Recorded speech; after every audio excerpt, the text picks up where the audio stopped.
G. Marshall. Over and over, the philosophers ask the same questions.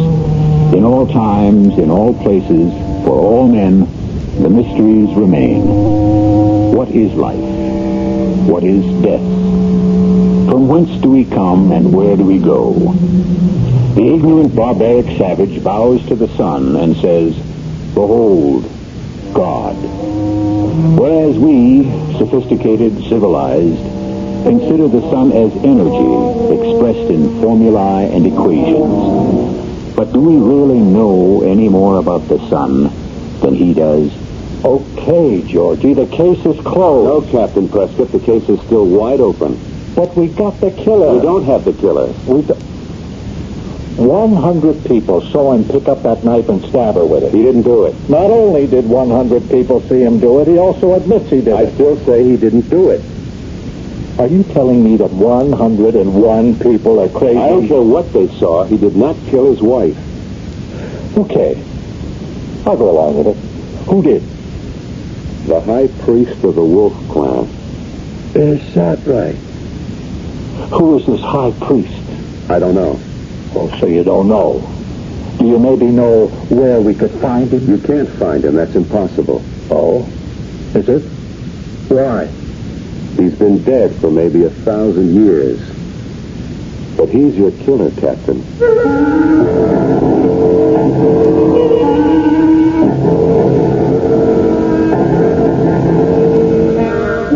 Our mystery drama, The Night of the Wolf, was written especially for the Mystery Theater by Sam Dan and stars Michael Tolan. We are in a bright, bustling city in our own Southwest. A new city, but an old settlement. Almost 100 years before the Pilgrims landed in Massachusetts, the Spanish adventurers came here in quest of gold. And when they found none, they went away. After a while, the conquistadors were succeeded by a new breed of explorers who understood that gold doesn't have to be hard and yellow.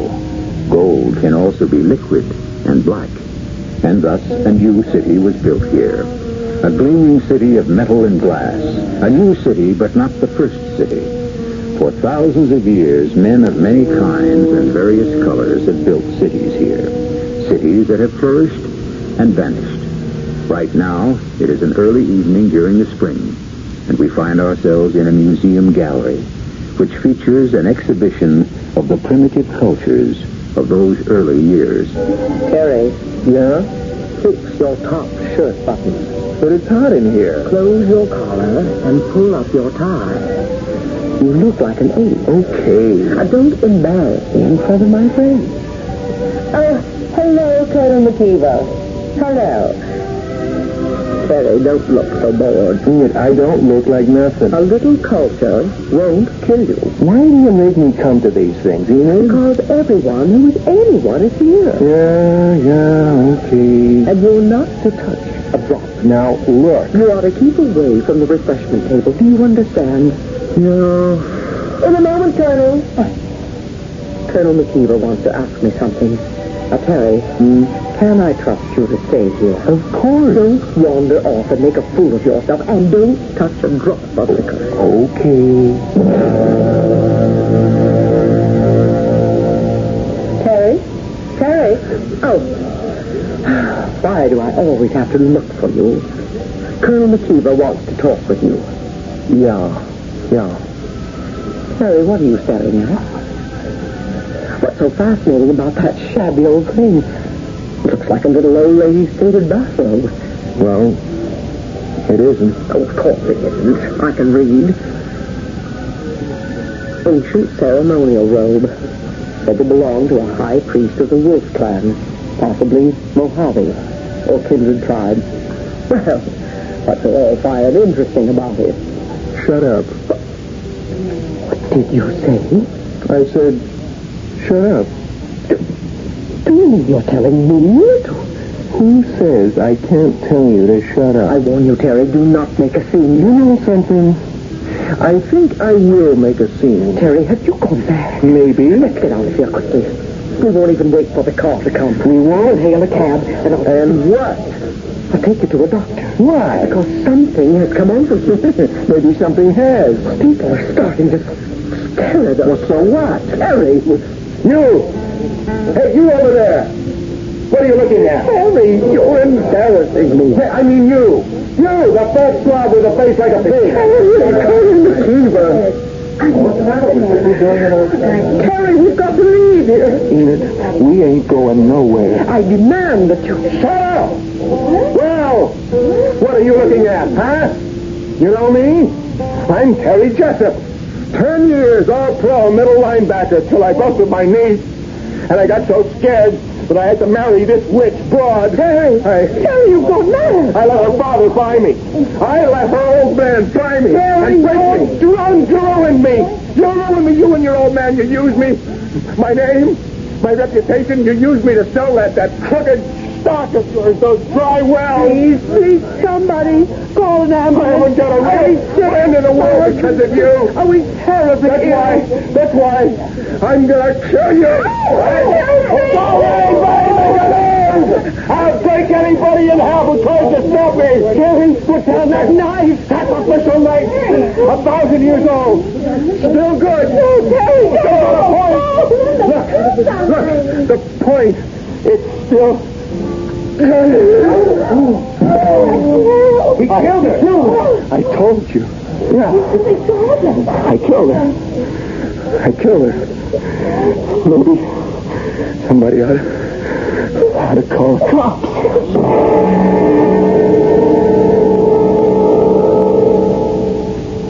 I don't know why, Lieutenant. I don't know. Just answer this. How long have you wanted to do it? Well, I never wanted to do it. Yeah? Well, something just came over me, that's all. That's not true. I swear, Lieutenant. Now, you forget you killed her in front of 100 witnesses. You said that her old man bought you. I never said any such thing. Now, don't fight it, Terry. 100 people heard you. But I don't remember saying it. Do you believe it? No, I don't believe it. Why would I? You said they used you to sell a phony stock. Well, how could... Terry, I wouldn't say this if I didn't get it from people who were standing there. You said that you lost all your real friends because of them. That's crazy. That's what you said. Well, how could I say a thing like that? I was in love with her. Still in all, Terry, you killed her. Why? I don't know. I was so much in love with her, Lieutenant. I mean it. She was the kind of woman I wanted all my life. Girl with class. Sure.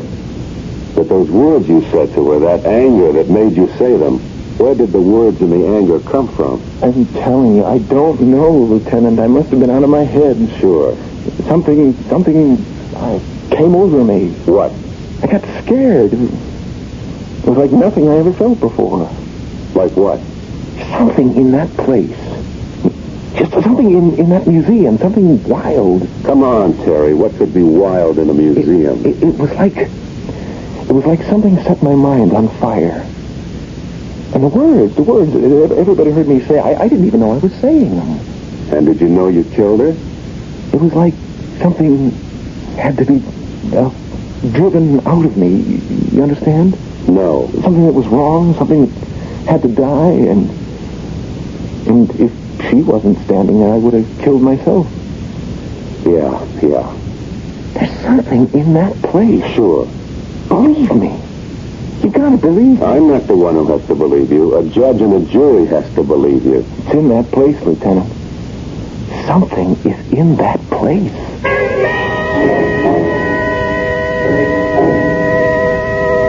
Now, Miss Atkins, you were here last night. You saw what happened. I've already told you, Lieutenant. Terry Jessup says that something came over him. Oh, I'm sure something did. He says something in this place, something here in this museum, drove him wild. Something in here? Yes, Miss Atkins. Now, what is there here that could do Look that? for yourself. We have pictures on the walls. We have some sculptures, some artifacts. Has anything unusual ever happened here before? Well, now, what unusual thing could ever happen in a museum? Yeah, that's what I figured. Well, Miss Atkins, I guess that's all. Although, Yes? well, this is of absolutely no use to you in terms of last night, but, well, we did have an incident here, 3 weeks ago. We had a fist fight. A what? There were a party of 4. 2 men, 2 women, and suddenly the men started a violent fight. Unfortunately, the guards were able to restrain them. What did you do? Well, the guards hustled them out of the building, but the 2 men kept going at it on the street. Finally, the police came. And then what? Well, I don't know. It's just that you asked me about unusual things. And since we have so few of them, well, almost anything would stick in my memory. Yes, it was exactly 3 weeks ago. And then there was another incident. When? Well, that's the peculiar thing about it. It was just about... No, it was exactly 3 weeks before that. You sure? Yes, I remember because it was the first of the month. And the first day of this special early American Indian exhibit. What happened? Well, there was a man. And he was standing, right where Jessup was standing. And also right where those other 2 men were standing. The exact same spot. And? He was an elderly, dignified, well-dressed man. And all of a sudden he shouted, "I'm wrong, I wasted my life." And with that he emptied his pockets. He threw his watch and his ring and all his money away. And then he started to take off his clothes. And then what? Well, the guards just restrained him and he was taken to the hospital. So, well, all I can deduce from all of this is that every 3 weeks for the last 9 weeks, we've had some kind of violent situation. Does any of this help you? It's interesting, but I don't see where it can take us.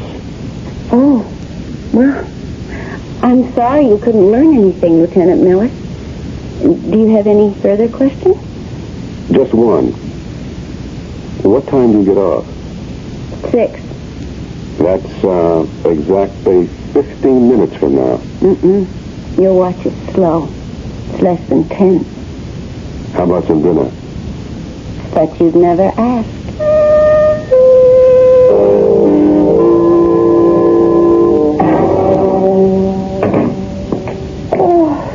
Georgie? Yeah, it's me. Did I wake you? No. Had your supper? Yeah. What did you eat? Oh, I don't know. I just grabbed this sandwich on the run. Oh, you shouldn't do that, Georgie. You've got to have a balanced diet. That's why I like you to eat at home when I can make sure. Okay, Myra. Did you put the money in the checking account? Georgie, you got to talk to Jerry. He won't do his homework, and the teacher sent home another note. Jenny has to see an orthodontist, I think. Okay. I'll take care of everything. When? Starting Sunday, I get 3 days off. No, but you never take your time I off. can't just walk off in the middle of a case, Myra. Where were you tonight? Where was I tonight? Where do you think I was tonight? I was with some beautiful blonde. We had cocktails and dinner. Then we went dancing afterwards at a nightclub. And then we wound up the evening in a bachelor pad. I'm sorry, Georgie.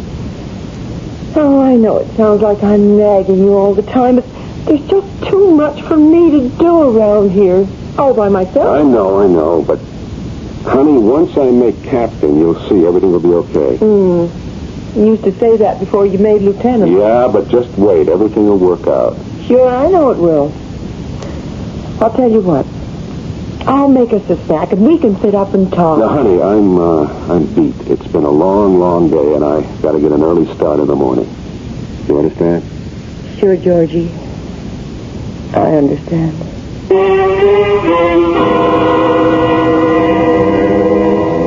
That's what we need in this world. More understanding wives. Well, we've been weaving several threads here, and it seems that the museum appears to be central to all of them. And this museum will have a few more interesting, if somewhat deadly, exhibits on display for us when I return shortly with Act 2.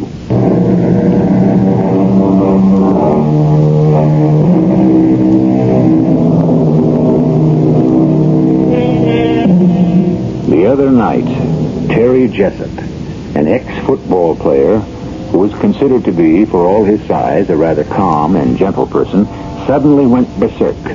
and murdered his wife. This came as a surprise for two reasons. First, everyone had always assumed that he worshipped her. Second, he killed her in a museum, of all places. You going to be home for supper, Georgie? I don't know, Myra. I'll have to call you. Why don't I just figure you won't be, as usual?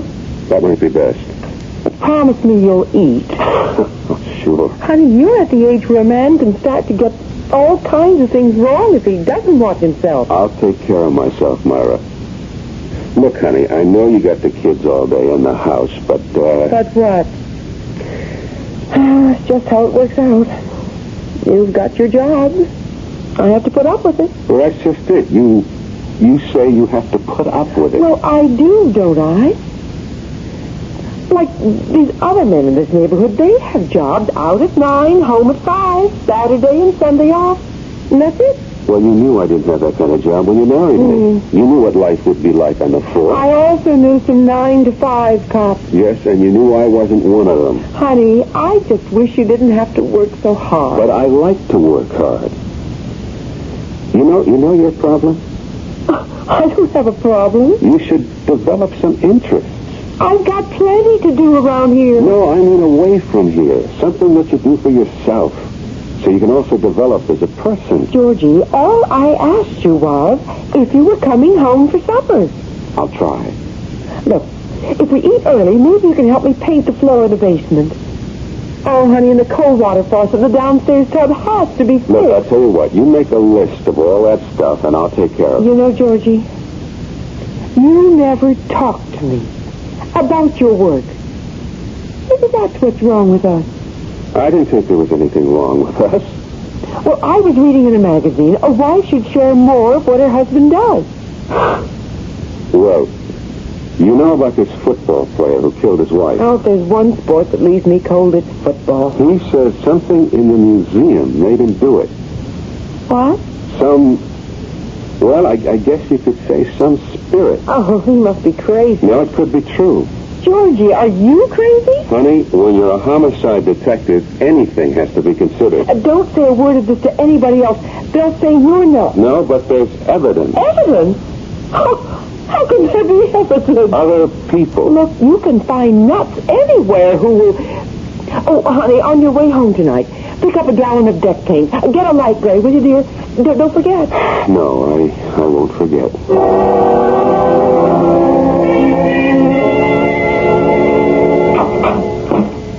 Hi. Hello, Polly. You busy? Swamped. Maybe I better come back another time. Oh, you do that. I shouldn't be here, Polly. I won't say a word. We agreed last night it mustn't go anywhere. Oh, yes. We agreed. But last night would have to be the end of it. I know. But the real reason I'm here is this does happen to be the scene of the crime. That's true. Something in this place made Terry Jessup kill his wife, made those other people go crazy. Something? I don't know too much about it, but it could be some kind of spirit. You think I'm crazy? No. Well, the way I figure it, these tribes, they believed in magic. It was their religion. Maybe there was some truth in it for them. And so... Well, go ahead. And so these things, these knives and clothes and the things here, the magic could still be in them. Or on them or something. Now you go ahead and call the guys in the white coats. Probably no such thing. I always believed in that myself. But you're educated. So are you. I don't have the books. You don't need the books. Come here. Polly, it can't go anywhere. Where does it have to go? It's already arrived. Polly, can I see you tonight? Why do you feel you have to ask?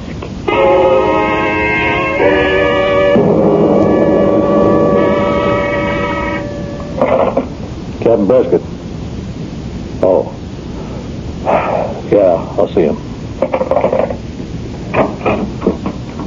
Morning, Georgie. Sit down. Listen, Prescott, why am I being assigned to the Kenilworth thing? Because it's a good live murder and just a job for a smart detective like you. But I'm still with the museum killing. What is it with you? Jessup is already in the cooler waiting for his trial. It's gone past. So we have to find out why he did it. No, that's going to be for the psychiatrist to rumble about. What a field day those birds are going to have. Look, I'm running down an angle. Yeah? At the museum. Yeah. I know her name, too. Polly Atkins. What are you talking about? Come on, Georgie. Everybody knows about it. Everybody except Myra, maybe. I don't know what's happened to me. Look, it's the first time I ever stepped out of line. You have to believe that. Okay. I believe it. And I didn't even plan it. I didn't even know I was doing it. I just asked her out before I could even think of what I was saying. You still in love with Myra? Yes. Are you? No, I don't know. It's all so mixed up. She's everything I ever wanted. Who? Polly. Cool, smart. Sure. She doesn't have to worry about running a house and taking care of kids. I know all that, but I just have to have her, Prescott, that's all. Where does it lead? Nowhere. It's just free and easy and relaxed. Where does it lead, Georgie? I told you, nowhere. That's not good enough for you. There are guys who can waltz in and out of these things with one dame after another. Not you. Listen, Prescott. Georgie, a thing like this is going to rip you apart. I told you, it's just laughs. You don't have that kind of humor. Break up with her. I can't. So it is serious. Georgie, break it up before it kills you. What are you talking about? I said my piece, Georgie. Look, I've got this lead. Just give me a couple of more days to tie this one up. Sure.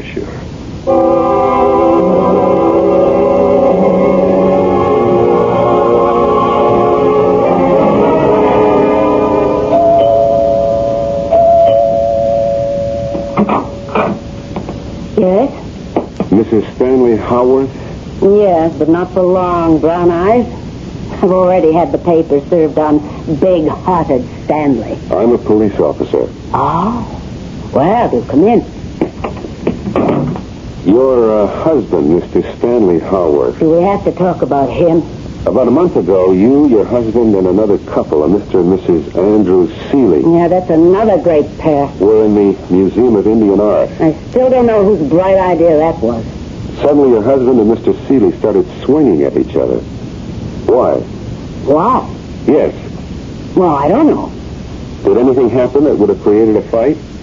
They just couldn't start swinging at each other for no reason at all. Well, the truth is, neither of them's a great intellect, if you know what I mean. Could you just tell me everything that happened while you were in that museum? You got a one-track mind. Well, let's see. I don't know why we went there. But Betty Seeley said, let's go for laughs. Shows you where she is. So we wander around, the whole thing's a drag, and I say, Stanley, let's take off, and he says, shut up. Why? Stanley's a man of few words, and those are two of them. Well, anyhow, everybody's saying to Stanley, let's go, but he's just standing there, staring at this thing that looks like a bathrobe. A bathrobe? Well, no, it ain't a bathrobe. It's one of those old Indian robes, and he's staring at it like he's hypnotized. Yes? So, Andy Seeley puts his hand on Stanley's arm and says, let's go. And Stanley pushes him away and says, you're the one who ruined my life, and account of you, I'm a crook today. Well, what did he mean by that? Well, Stanley and Andy, they're partners. And they put together deals, and all I can say is they never lose money. Then what? Oh, I never seen Stanley so mad. Or Andy either. Each accused the other guy of dragging them down. You know what I mean? I don't know what got into either of them. And they started slugging. I mean, they'd have killed each other. Well, it took the museum guards and the cops. I know. They were booked and then released on bond. What happened later? These two crazy guys, these two nuts, they actually gave away all their money. What? Well, fortunately, I got some of Stanley's in my name. But they spent days in the office investigating worthy causes. And they just got rid of all they owned. Could I see your husband? Yeah, sure. If you want to go to India to look for him. He went to India? Well, was it India or Africa? I don't know. Might have been South America. Why? To do good work. Can you tie a thing like that? Any wonder I want to ditch him? Well, thank you very much, Mrs. Howard. Anytime. Now that you know the way, don't be a stranger.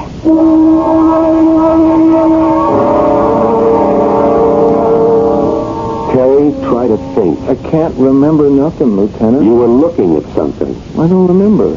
Were you looking at anything special? I can't recall. Were you looking at a robe? A robe? Yes, a robe. Well, I think maybe... Try to remember. A robe, Terry. Would a robe mean anything to you? Well, she wanted me to go away from the robe. Yeah. No, that's what she wanted me to do. Is that why you killed her? She said, what's so fascinating about that little old thing? It's like some old lady's bathrobe. Ancient ceremonial robe. High priest of the Wolf Clan. And she wanted me to go away from the robe, and so... Yes? The robe told me to kill her. How could a robe tell you to kill her? Well, that's what it told me. You mean the robe was able to speak? No. It wasn't in words. It was a force inside of me. Please, Lieutenant, please. Right now I feel so weak, so tired, and I don't know what I'm saying. Please, let me alone. What you're saying is crazy. Okay, I killed her. Everybody saw me kill her. Now, I say that robe made me do it. You say it's crazy? Okay, it's crazy.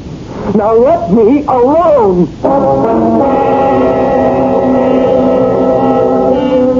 What does science have to say on the subject? Science, in its wisdom, states that matter cannot be destroyed. Philosophers agree in principle because they claim that ideas cannot be killed. So if there was something in that ceremonial robe originally, who is to say it isn't there yet? It's been there for 1,000 years, and it will still be there in a few moments when I return with Act 3.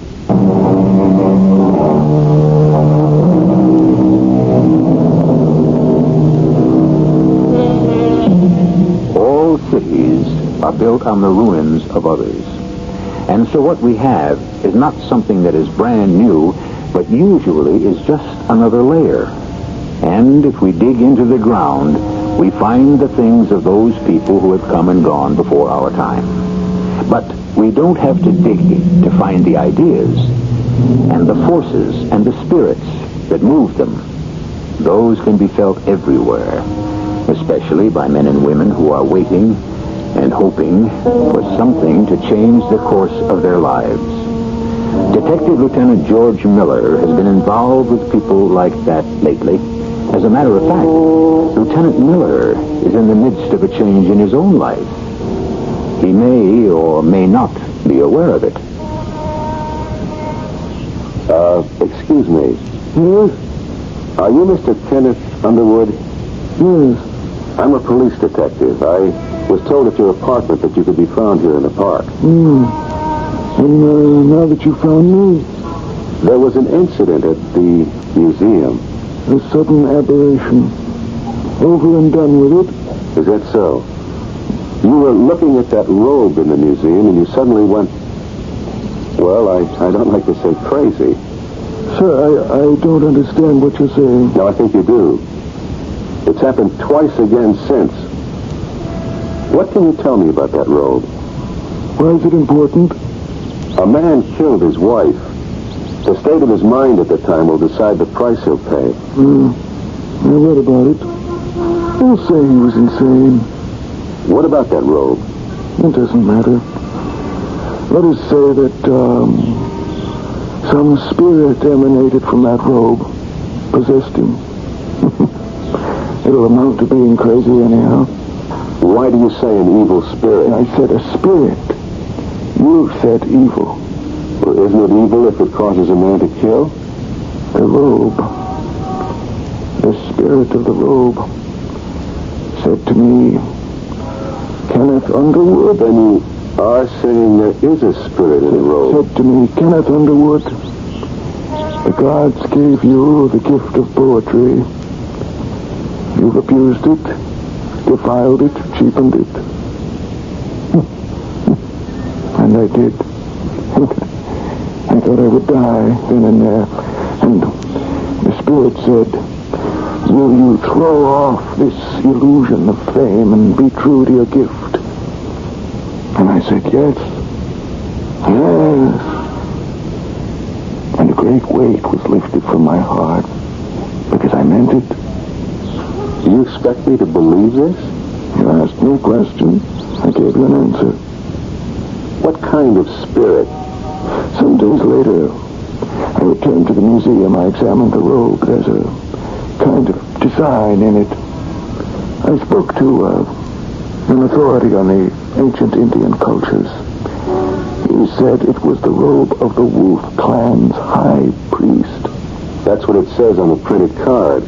The Wolf Clan. The clan responsible for the moral purity of the tribe. Each month on the third night before the full moon, every adult member of the tribe had to pass before the high priest. It's called the Night of the Wolf. And if in any heart there's hidden a guilty secret, that secret springs forth. And it either kills that person, or he must kill it. I killed mine, and so I survived. Going along with this, how do you account for those other two incidents? Pure coincidence. People happened to be standing next to the robe on that particular night. I read about them in the paper. The two men, they killed their guilty secret. What about Terry Jessup? The football player. He couldn't kill his. He couldn't leave his wife. In his agony, he murdered her. Do you expect me to believe this? That's your option. But a week from next Monday, it will once again be 3 nights before the full moon. If you have a guilty secret, Lieutenant, I wouldn't advise you to stand near that robe. Not on the night of the wolf.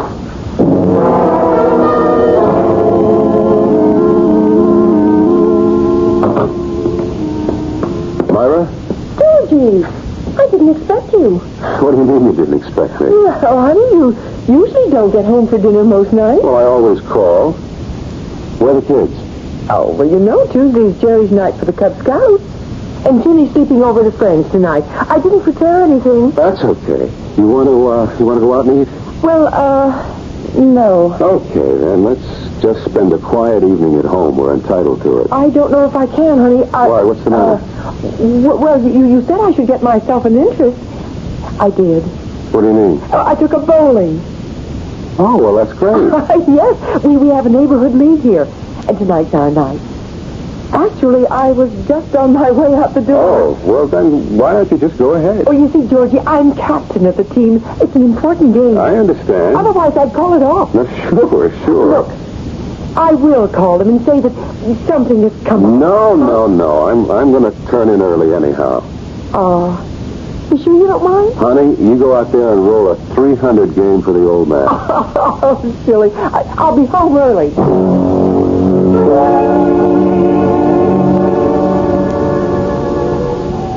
A glass of wine, George? No, I don't need wine or anything else when I'm with you. Thank you, Seth. Holly, what's going to happen to us? What's supposed to happen? I don't want it to end. I don't want it to end either. So it won't end. Unless, of course, one of us changes his mind, and then, well, that's it. Something's bothering you, George? No.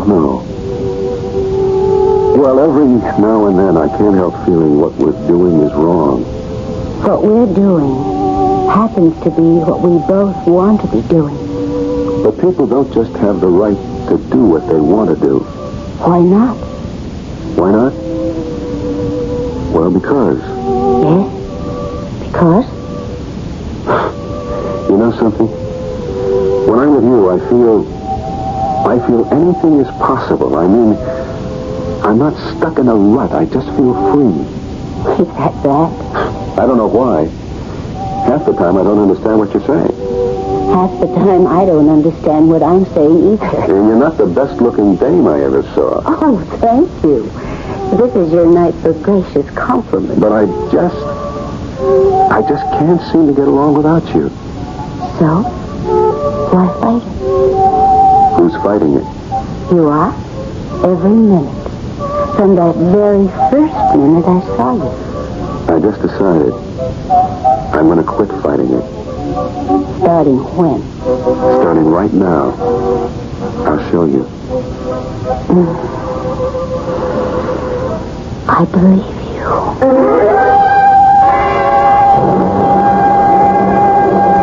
How much longer you want to fool around with the museum murder case?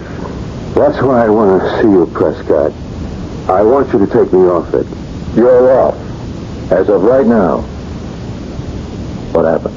Nothing. I don't want to go near that place again. Meaning what? Meaning what I said. Does that include Miss Polly Atkins? Miss Polly Atkins is my affair. That's very well put. Look, what have you got for me to work on? What I've got for you is 1 week sick leave. Sick leave? You better take it. Why? You look terrible. I never felt better in my life. Don't hand me that, George. This thing with Polly it's killing you. Are you out of your mind? Down deep. You're hurting yourself. Badly. Because this thing, it's wrong. Who says it's wrong? Everything you were taught to believe since the day you were born says it's wrong. That doesn't make it so. It makes it so for you. Don't you think I'm trying? I say I'll never see her again. But the next day... Let's not get confused with any of that. It's just wrong. That's all. It can't be. It seems that the two of us, Polly and me, we just belong together. Well, then divorce Myra and marry Polly. I can't. Why not? I don't know why not. Maybe I love Myra. Then get rid of Polly. No, I love Polly, too. Is it wrong to love both of them for different reasons, for different things? Yeah. Who says so? You keep asking. I keep telling. You say so. Your conscience says so. Okay. I'll ask someone else. Who? Nobody you'd know. Sure, but who is he? A priest. A priest? What do you think a priest is going to tell you? This particular priest, I don't know what he's going to tell me. Georgie, are you sure you're all right? Yeah, Prescott, yeah. Just now, for the first time in weeks, I feel all right. If you don't want to take the sick week, see me later for your assignment. Sure.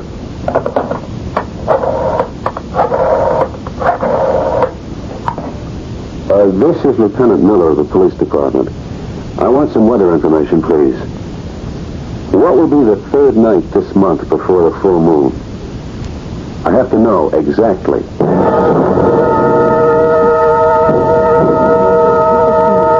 I can't imagine why you'd want to come here this evening, George. Oh, I don't know. I just want to see the exhibit again. Well, I think you'd seen all you wanted of it this past month. Well, I never really looked at things before.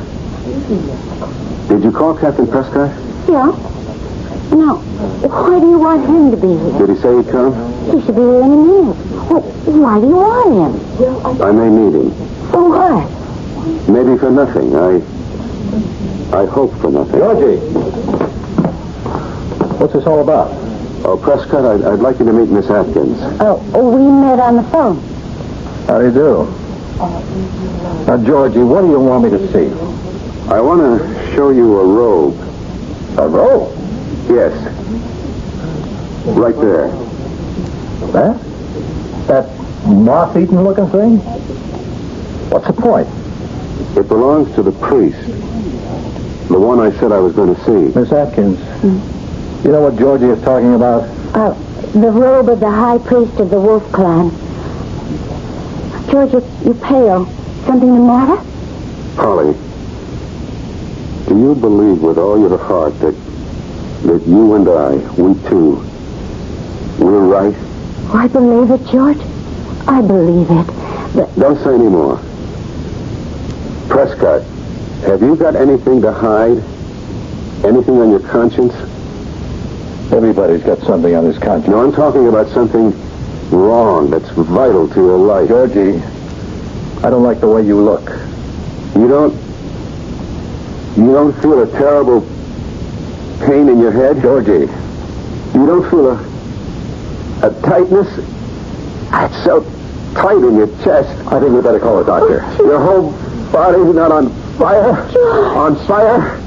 Oh, then you're safe. It's me. telephone for... No, don't go. Don't. George, all she wants to do... No, I won't give her up. I won't. I can't, no matter what you say.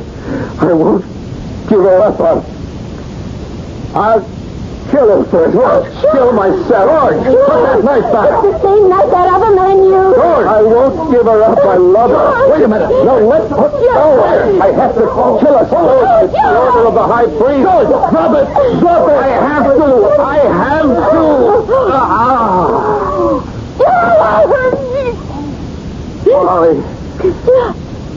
Polly, I'm sorry. Quick, call an ambulance. No, don't bother.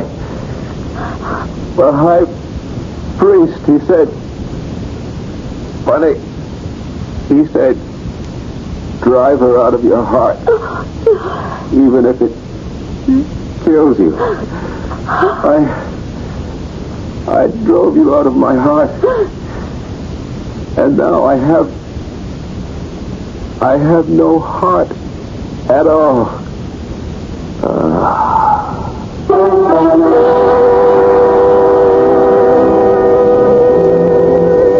Who knows who sentenced Lieutenant George Miller to death? A conscience, which everyone has? A sudden heart attack, which anyone can get? Or was it the verdict of the high priest of the ancient Wolf Clan? I'll be back shortly.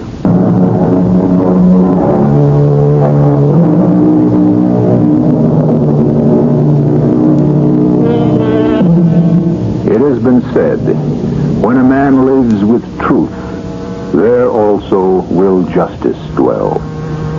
For the man of honesty and righteousness will determine the verdict for himself. He will be his own judge, his own jury, and if justice demands it, his own executioner. On this show, we deal in poetic justice every time, and we will have another case in point for you tomorrow. We hope you will continue to be interested. Our cast included Michael Tolan, Joan Shea, Evie Juster, Ken Harvey, and Russell Horton. The entire production was under the direction of Hyman Brown. This is E.G. Marshall inviting you to return to our Mystery Theater for another adventure in the macabre. Until next time, pleasant dreams.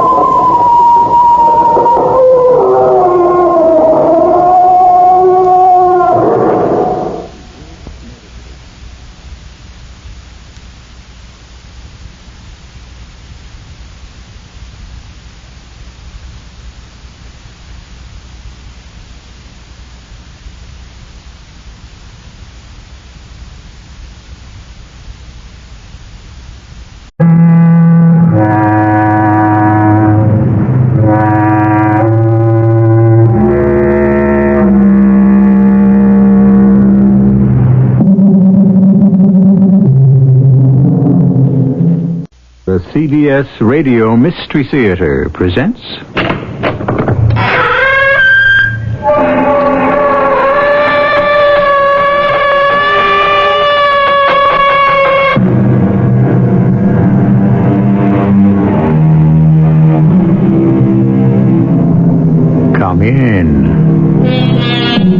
Welcome. I'm E.G. Marshall.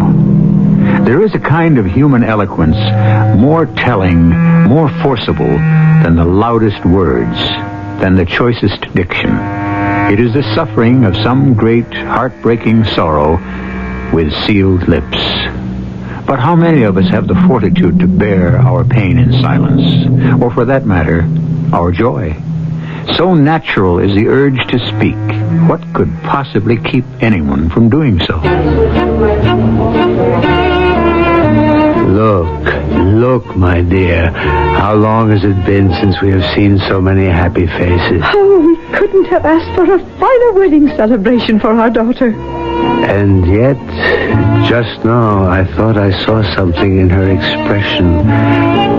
As she spun around just now amidst the dancers, I saw a strange look in her eyes. A look? What kind of look? A look almost of terror.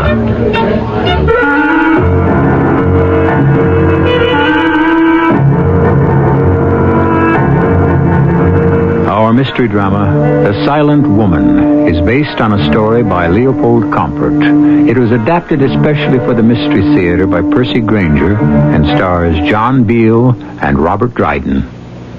It is sponsored in part by Buick Motor Division and True Value Hardware Stores. I'll be back shortly with Act One. Maybe you've got a neighbor who just bought a new Electra, and he's gotten so smug and self-satisfied lately you can't stand it. Well, look at it this way. If you had just gotten a car with all the luxury and prestige of Electra, and a trim European-like design that makes it easier than you might imagine to park and maneuver in city traffic, wouldn't you be a little insufferable for a while? We thought so. The new Electra at your Buick dealers now. A little science, a little virtue, a little science.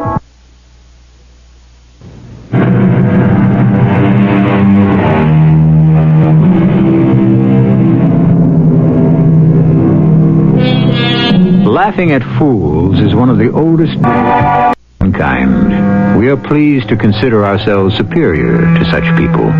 But there is another tradition regarding the fool, that he is really the wisest of men, whose only failing is that he cannot dissemble.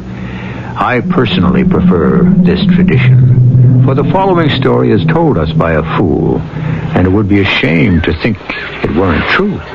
The time is the last century. We're in a small town in Central Europe, in a cemetery. She was a woman of exceeding virtue, the most loyal of wives, and the best of mothers. She was. Come, sister, be silent. Please relent. Now that my wife is gone, can't you soften your heart? One mustn't speak unkindly of the dead.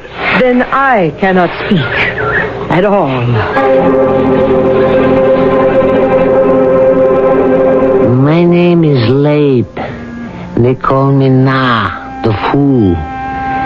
When I was young, it bothered me, but now, well, how many people of my poor background can boast of a title? But it is not my story I want to tell you. Today, my master, the Rabbi Mendel, has buried a most remarkable woman, about whom, as you've just heard, opinion was sharply divided. Her name was Vela, and she was married to our wealthiest merchant, a kindly man named Franz Joma. Vela was very beautiful, but somewhat silly and frivolous, and many people predicted much trouble in her marriage. But something happened, for her marriage appeared to be a success, except in one very, very strange particular. In the 27 years it lasted, she was never once heard to utter a single word. Vela, are you awake? It's Bezel, your sister-in-law. Look what I have in my arms. Your child. It's a girl. The doctor says she is healthy and strong. Look how active she is already and barely 2 hours old. Look, she's holding out her arms for you. She recognizes you. Vela, will you not speak to her?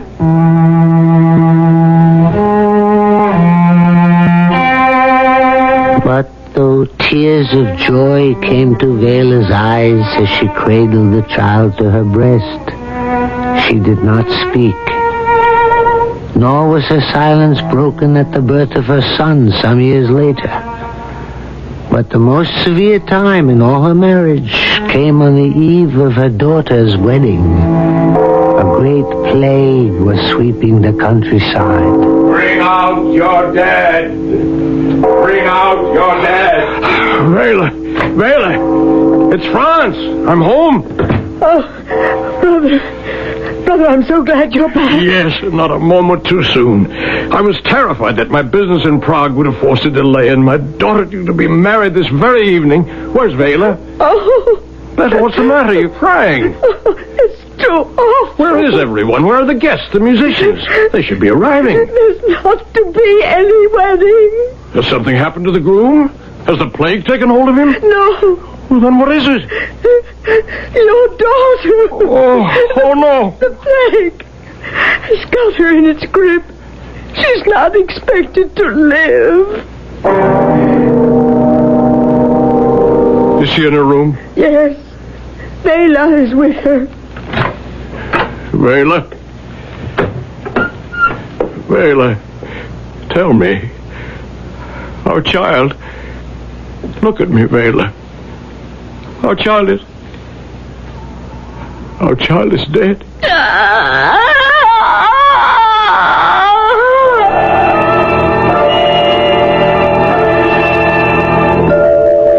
Vela's cry of anguish echoed in her husband's ears. But though she wept as they bore her daughter's body away, not a word of complaint passed her lips. Thus did she bear all, joy and sorrow, in deep silence for 27 years. And for 27 of those years, an argument has raged between Franz and his old maid sister, Bethel. I tell you, it's nothing but willful malice on her part. No, sure you're wrong. Bethel, are you jealous? Not in the least. Vela used to boast how she would break hearts. But I never thought it would be my own brother she'd make so miserable. But, Bethel, I'm not miserable. The only thing that makes me unhappy are these arguments. Do you want me to leave your house, then? You'd expel your own sister? No, only please keep your voice down. It hurts Vela deeply to know that you disapprove of her so. Then why will she not speak? I don't know. I know she wants to. Sometimes I can see her lips move, almost forming the words. It must be some physical deformity. Nonsense. She was the picture of health until the very day of her wedding. And she can utter every sound except those of speech. What deformity could be so selective? Well, there are those who say that she's been bewitched. You are a prosperous merchant. You are my brother. How can you believe such superstition? If it is not a physical deformity, then what could possibly prevent her from speaking, if not a supernatural force? Some of our most trusted friends, people who were at the wedding, who danced with her, say that they noticed something odd. Why did no one speak up at the time? They swear that there must have been an evil eye on her, one jealous of her beauty. Is this not possible? I'm sure I don't know. She's mocking your weakness to your face. If I were you, I'd give her a good hiding. No, I could never do a thing like that. What has happened is God's will. It is a mystery not given us to know. I am certain her power of speech is in some way paralyzed. And I can't live any other way but to have faith that it will someday be restored. It was certainly doubtful whether Franz's faith was going to be rewarded. The years fled by. Their son grew into a handsome fellow and quite a scholar to boot. The time came for him to go study with a first-rate teacher in Hungary. Years he would be gone before he would see his parents again. Yet though her eyes were full of sorrow and pride, Vela let him go from her embrace without a word of blessing. Then, only a few weeks ago, Vela was taken ill. And yesterday, as I was walking down the street past their house, a servant girl ran up to me and begged me to go at once to Franz Yomar's office. Who is it? It is I, your worship. Leibnar, what are you doing here? You must come with me at once. Your wife's illness has taken a turn for the worse. How bad is it? The doctor has left, and the rabbi has been sent for.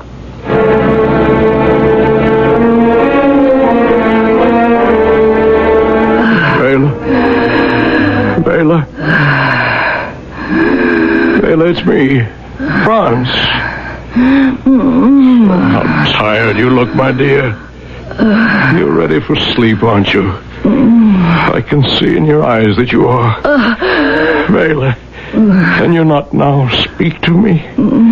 Is there no prayer, no miracle that can loosen your tongue and free you from whatever curse has possessed you all these years? I know I'm not the best of men, but if God would only grant me this one wish. There's so little time left. Brother, is she still alive? Yes. The rabbi is on his way. He wants very much to see her. He says he must see her before she dies. Hush, Bethel, don't speak of death so openly. Because she cannot speak, do you think she has no ears? Her cheek is burning. Bela, if I could only hear your voice once more. I've never doubted you, never reproached you. Franz, be quiet. You're exciting her too much. Rabbi Mendel says he must see her. Look, her lips are moving. She wants water. No, she wants to speak. I can see the words forming. Let her save her strength. She's struggling. She's wrestling with the very devil. Vela, I have loved you so much all these years. Oh, God, living God, shall I not now speak? Praises to God. She's fainted. Vela. It's no use. She's dead. She spoke. It was a miracle. I'm sure it was no miracle. This only proves she could have spoken any time she wished.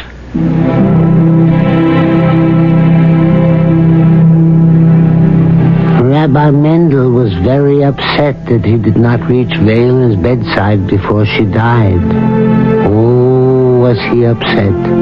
The night after the funeral, however, he was still brooding. And when I brought in his meat for supper, he was still staring at his soup. What do you see in that bowl that's so fascinating, Rabbi? I see a fool, Labe. Well, your secret is safe with me. After all, one of us has to pretend to be a rabbi, otherwise how could we afford to live in so grand a style? What grand style? Why use a perfectly good bowl of soup for a looking glass when any rain puddle would do just as well? Aye, Labe. Between us, we make one passable human being. I shouldn't waste time brooding. But if only I had hurried faster. They say she spoke anyway. A single sentence. I don't think that mattered to poor Mr. Franz. I saw his eyes when he came from her room. I've never seen such happiness in the midst of such sorrow. 27 years. I've never seen anything like it. You remember the night of her wedding? Oh, yes, I remember. I remember everything. See who that is, huh? Labe? Oh, good evening, Mr. Franz and Miss Bethel. Good evening, Labe. Is the rabbi here? I don't know. Let me ask. Of course I'm here. Why do you have to ask? A moment ago, you were in the past. Just shut the door. Forgive us for disturbing your evening meal, Rabbi, but we must have judgment. Judgment? Yes, there hasn't been peace between my sister and myself for 27 years. And now that Vela is dead, it will be worse than ever. I'd be willing to drop the whole matter if France didn't insist on referring to Vela's last words as a miracle. But that's what they were. A miracle. Is this not so, Rabbi? She was the ultimate shrew. My old friends, you are both wrong. What? The miracle is not that she broke her silence with her last breath, but that for 27 years, she did not speak.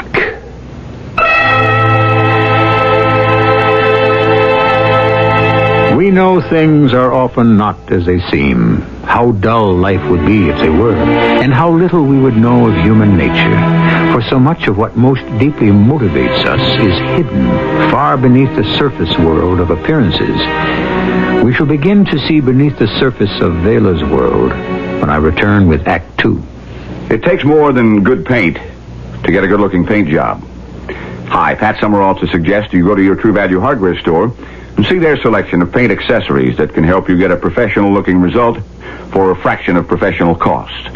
One of their handiest painting accessories is the True Test 8-piece roller painting kit for just $3.99. It includes almost everything you need for your next painting job. You get a 9-inch roller cover, frame, roller extension, paint tray, 1.5-inch trim brush, and more, all for just $3.99. True Value hardware stores also offer a complete selection of quality True Test Orel paint brushes. Choose from their selection of varnish enamel brushes, wall brushes, angular sash brushes in a variety of sizes from just $1.98. Get the True Test 8-piece roller painting kit and quality True Test Orel paint brushes exclusively at participating True Value hardware stores and home centers. And remember, True Value, much more than just a name, our way of doing business.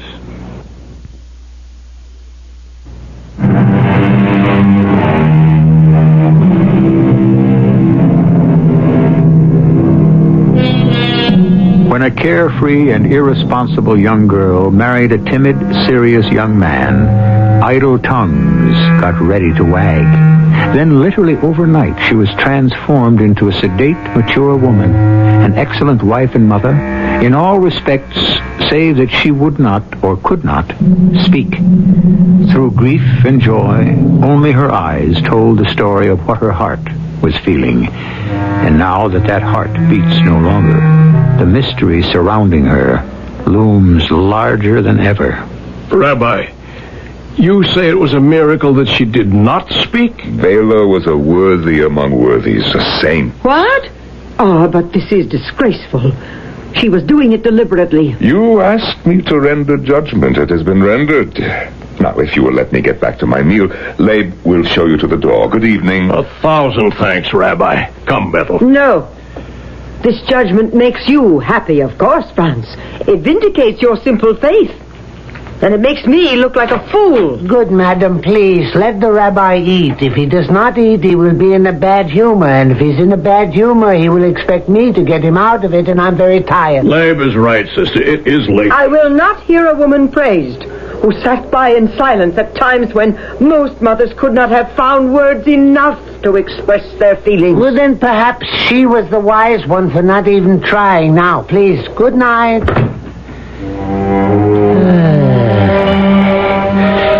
But one does not solve a problem by shutting a door in its face any more than one converts a person by silencing him.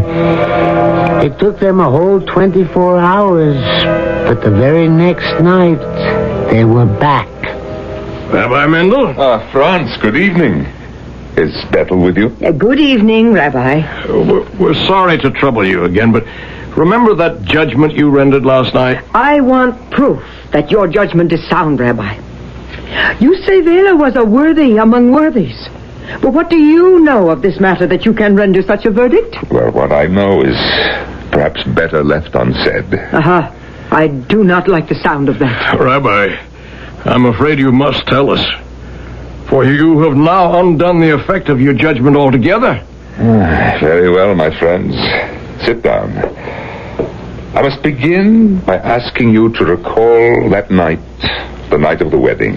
I can still recall Mr. and Mrs. Klattner. Oh, what generous, warm-hearted people they were. We must remember everything just as it happened. I As they talked, the scene became more and more vivid, until it seemed as if we were all transported back to that strange occasion.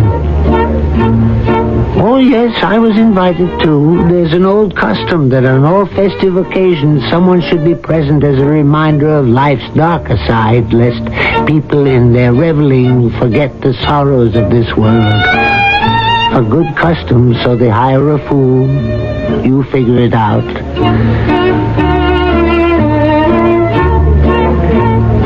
Zelda, this is a splendid occasion, is it not? It is a wonderful party for our daughter's wedding. Still, it does seem odd to me. What? Her decision to get married. To have settled on Franz Jomar of all people. What's wrong with Franz? He's a fine boy. Yes, but I thought Bela always found him rather dull. Aren't you pleased with the match? Oh, yes, of course. He comes from a good family and will go far. Franz is coming this way. Franz, stop dancing so soon. Oh, well, I'm not used to such exercise, and I think I've had a little too much to drink. Well, then you shall have some more. Oh, no, really. Franz, Vela is a lively girl. You're going to have to learn to enjoy yourself more. I'll fetch another bottle if you two will excuse me. Mrs. Klattner, could I speak to you in confidence? Yes, Franz. What is it? I think it's time that Vela was, well... Oh, taken downstairs to the bridal chambers? Yes, but not for the reasons you think. I mean, not only that, but... What's the matter? Well, when we danced a moment ago, her hand was burning, and her cheek was very hot. Oh, surely you understand that, Franz. No, this was different. She seemed, well, agitated. Well, it is getting late. Perhaps her girlfriend should be prodded. Well, there's something else, too. Yes? Forgive me, but why did Vela marry me? Well, you'll have to ask her. I couldn't. I'd feel like a complete idiot. Is something the matter? Oh, no, I love Vela more than... There, you see, that's it. I can't even find the right words to express what I feel. Well, I guess what I'm trying to ask, Mrs. Klattner, is... Did you influence Vela? What? Did you persuade her to accept me because my family is wealthy? No. Her choice settled on you of her own free will. And believe me, Vela has never in her life done anything contrary to the dictates of her heart. Franz, here we go, a fresh bottle. If you'll excuse me, I must see if the bridal chamber is ready. It's high time Vela was smuggled off.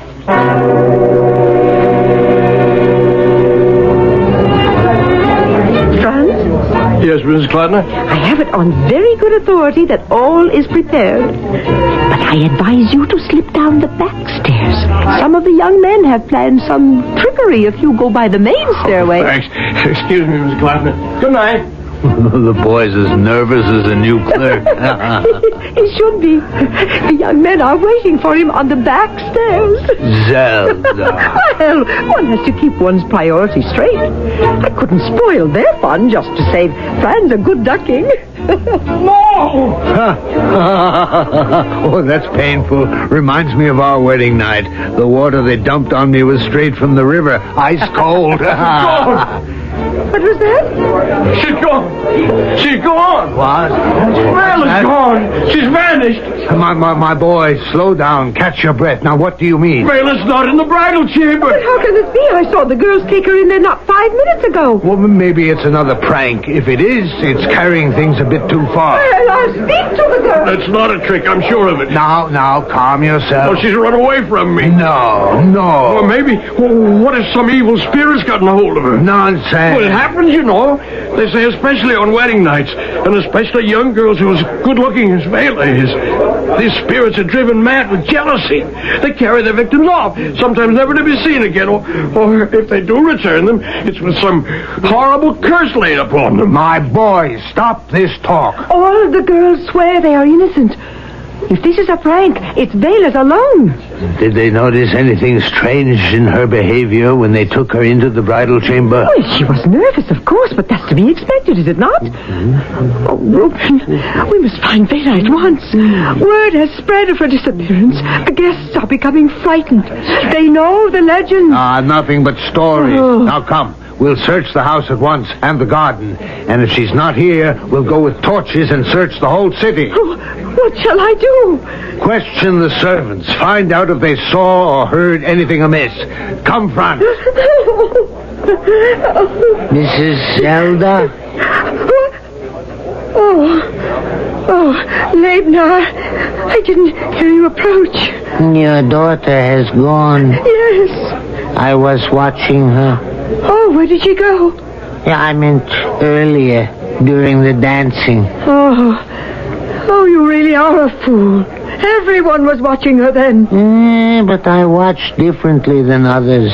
Her movements were not those of one who is enjoying herself. They were desperate, frenzied, and she looked no one in the eye. Not even Franz? And least of all him.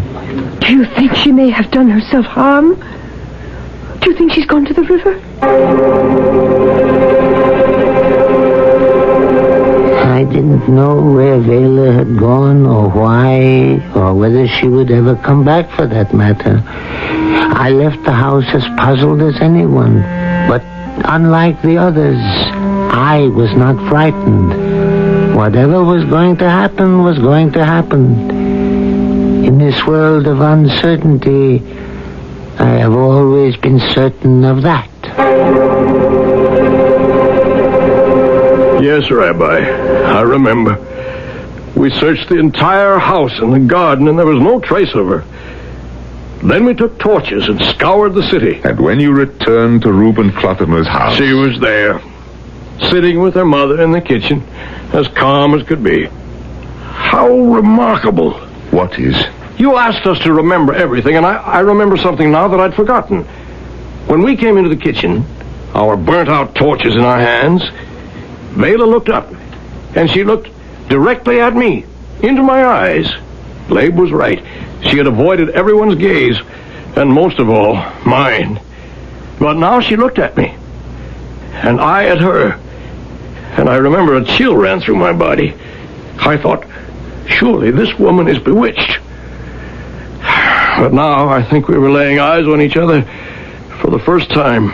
Yes, my son. And what it was that happened that night, I am now free to tell you. Franz and Bettel came to the rabbi's house with an argument they wished him to settle. It was a question they thought had only two sides, and one of them, they assumed, had to be right. But is this always the case? I'm reminded of a riddle. Two girls walked into the classroom on the first day of school. They were identical in appearance. They had the same last name and the same parents. Yet when the teacher asked them the obvious, were they twins, they said no. How is this possible? I'll give you the answer and the rest of our story when I return with Act 3. Why are so many people buying Buick's New Century? Well, it depends on who you ask. Mrs. Marcia Resnick? It holds the road, and it drives really smooth. It's nice. And Mrs. Phil Jackson? I like it because it's roomy. And Mr. Jackson, he can't even begin to tell you all the reasons why he likes their new Buick Century. I really wouldn't know where to start. But then that says a lot about Buick's New Century and why it's drawing a crowd at your Buick dealers. A little magic, a little science, a little magic.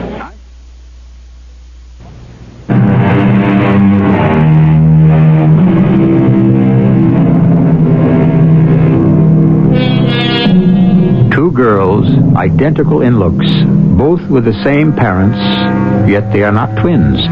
What are they? Triplets. The third sister was home in bed, sick. This riddle should serve as a reminder that there are often three sides to every issue.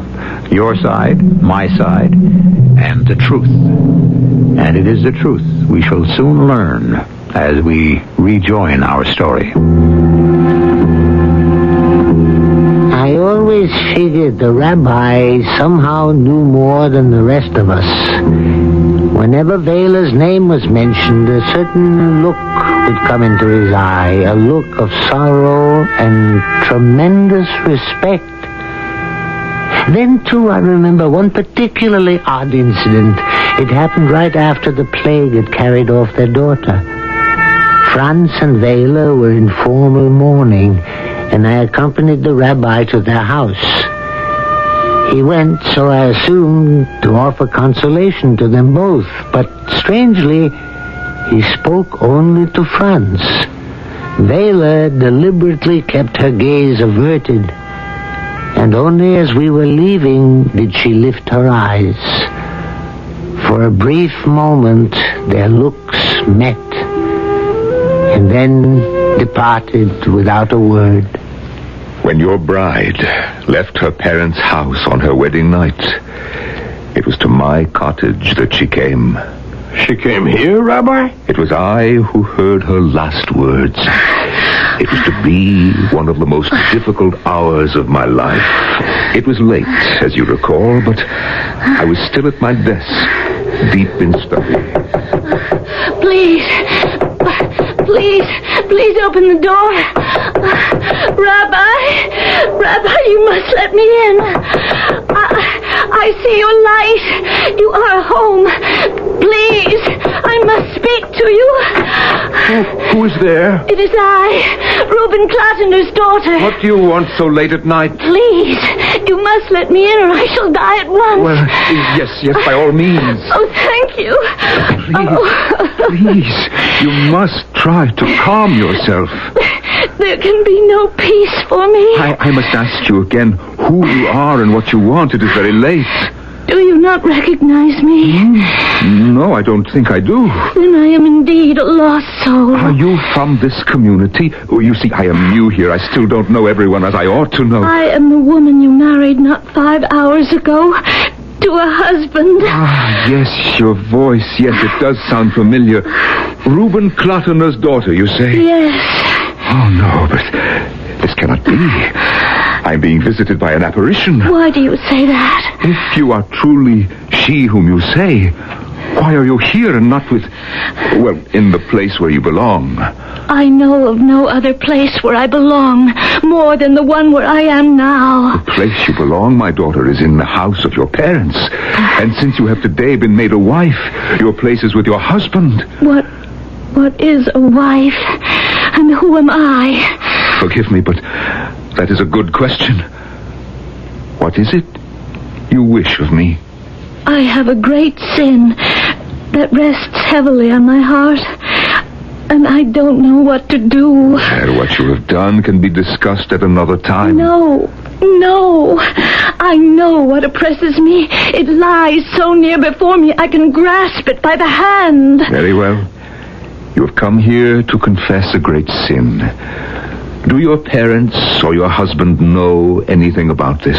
Who is my husband? What?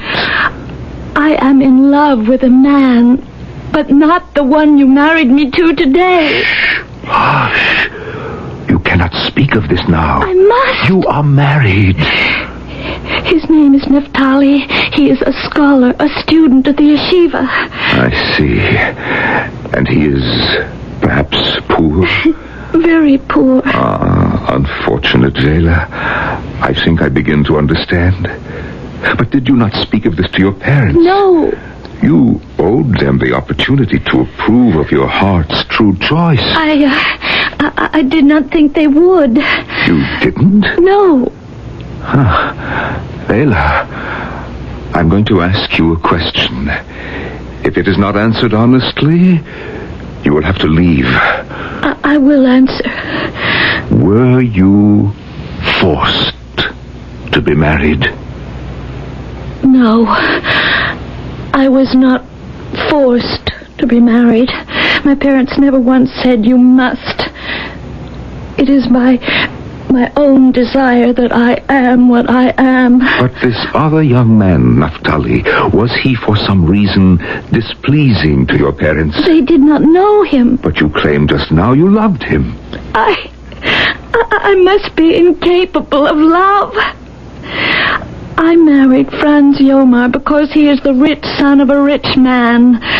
To enter his family is to become the first lady of the community, to sit buried in gold and silver. That is what infatuated me. That is why I forced myself to marry him. The gold and silver have an influence over me. More and more they cry to me, you will be the first lady in the community. And the more Franz loves me, the more I detest him. It is not Franz you detest, but yourself. That is true. He is a kind man. I have deceived him. I was never a liar before now. And today, when I stood under the wedding canopy, and he took the ring from his finger and he put it on mine, and when I danced with him, and they led me away. When you first entered my house, I thought this must be a mad woman. But only a soul conscious of its own sin could speak as you do now. Tell me what I am to do. What to do? Tell me. Do you think I have come from my parents' home merely to return again without help? You alone in all the world must tell me. Look at me. I am no wife. I will not be a wife. Tell me what I am to do. Please, Vela, stand up. Tell me first. I will not rise till then. Oh, dear Lord, who could that be? Master. Labe, that fool of a sexton they've given me. Vela, can you hear me? Yes. It would be best if no one knows that you have come here. Will you rise and go into the next room until... I will not move. Master! All right. Vela, I'll put this screen in front of you, but please try to make no noise until I have dispatched this fellow. I'm coming! Oh, Master, 1,000 pardons, but I'm afraid I had one glass of wine too many. It's all right. And it caught up with me just as I was trying to find my latch key. Enough, Labe. Yes, Rabbi. Despite my condition, you see before you a man ready and willing to carry out the evening chore. Yeah, well, it won't be necessary tonight. Oh, no. Let me make amends for my condition. Well, never mind. Please, No, Master. no. You don't want me to draw water from the well? No. Nor bring in more wood for the fire? No. It's burning low. No. I mean, yes, I know, but no. That screen is out of place. Leave it there. It's blocking the fire from warming you at your desk. But as you pointed out, the fire is burning low anyway, so what's the difference? Keep this up and you too may someday be a fool. Labe, go to bed. I want to be left alone. But you are not alone. What? I can see your thoughts are with you. Go to bed. You know, Master, a most remarkable thing has happened. The bride you married today has been carried off by spirits. That's nonsense. I know. They're searching for her everywhere. If they were smart, they would just come to you. Huh? Well, why me? Because I'll bet you know where she is. Why do you say that? You're the rabbi. The rabbi knows everything. In fact, it's your fault I'm a fool. What do you mean? That's what I was always told as a child. The rabbi knows everything. That's why I never bothered to learn anything. I figured as long as someone knows it, what's to worry? So, don't disappoint me, Rabbi. I'd hate to have been a fool for nothing.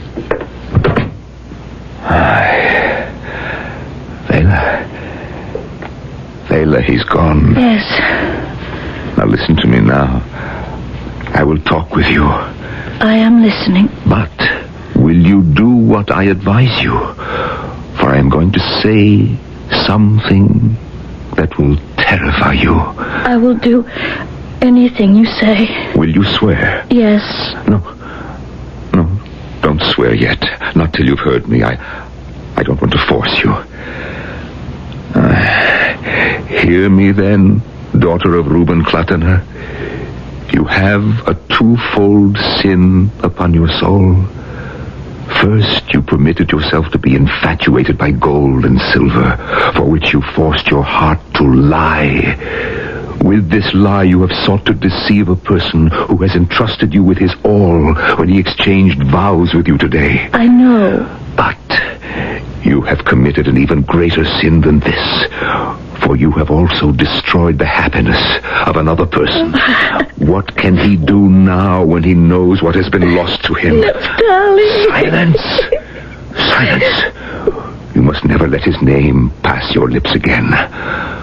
Why did you not speak when you could have spoken? God can never easily forgive that. To be silent, to keep secret in your breast what would have made him whom you loved happier than the mightiest monarch. Say no more. Hear now what your penance must be. You were silent when you should have spoken. Be silent now forever to all people and to yourself. From the moment you leave this house until I grant it, you must be dumb. You dare not let a word pass from your mouth. Now, will you undergo this penance? I will. Do you have the strength to do it? I shall be silent as death. Now, you must go. May I say one last word? Yes, Vela. Speak.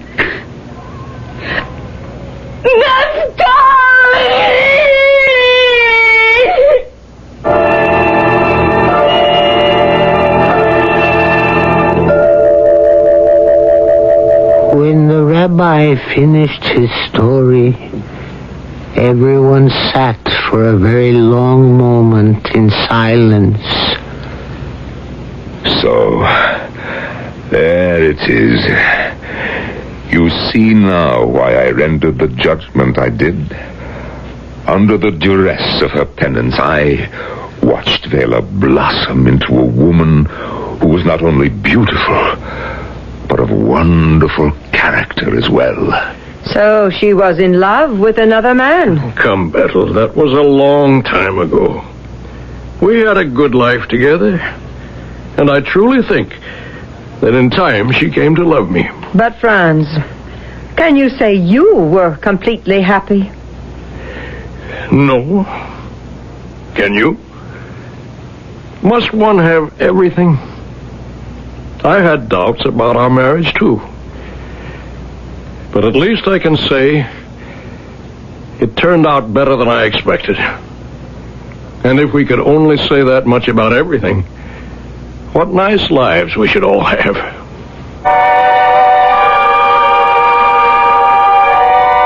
What nice lives indeed. It is said we speak more with our eyes and our gestures than with our tongues. Often we speak too quickly and without thought, or we say what is expected and not what is true. How much wiser we might all be if every time before we spoke we had to chew a piece of toffee. But what about Vela's life? Wasn't her punishment too severe? A final word on that in a moment.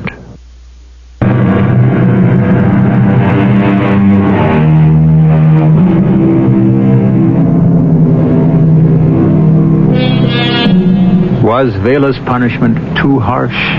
Well, the story was meant as a parable, and it was written 100 years ago when the marriage tie was far more strict than it is today.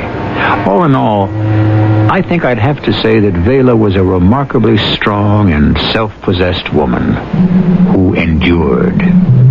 Our cast included John Beale, Norman Rose, Carol Teitel, Joan Shea, and Robert Dryden. The entire production was under the direction of Hyman Brown.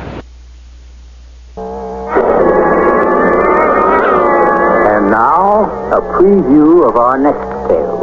You've been at that all day. It doesn't seem to do me any good. Here I am, stuffing myself at dinner time. Mr. Charles, that man sitting at the next table, do you see what I mean? That young parson, the thin fellow with the glasses, sitting with the freckle-faced girl? No, not them. At the other table. The man sitting alone. Oh, yes. Sinister-looking chap. Yes, I've caught him twice looking over the other side. Do you notice his eyebrows? Bushiest darn things I've ever seen. Now, don't look now, but it occurs to me. Do you suppose they could be stuck on? Fake eyebrows? Of course. That devil. What luck that he's here in the same hotel in St. Moritz. We've tracked him down. Sir Charles, we're not following him. He is following us. This is E.G. Marshall inviting you to return to our Mystery Theater for another adventure in the macabre. Until next time, pleasant dreams.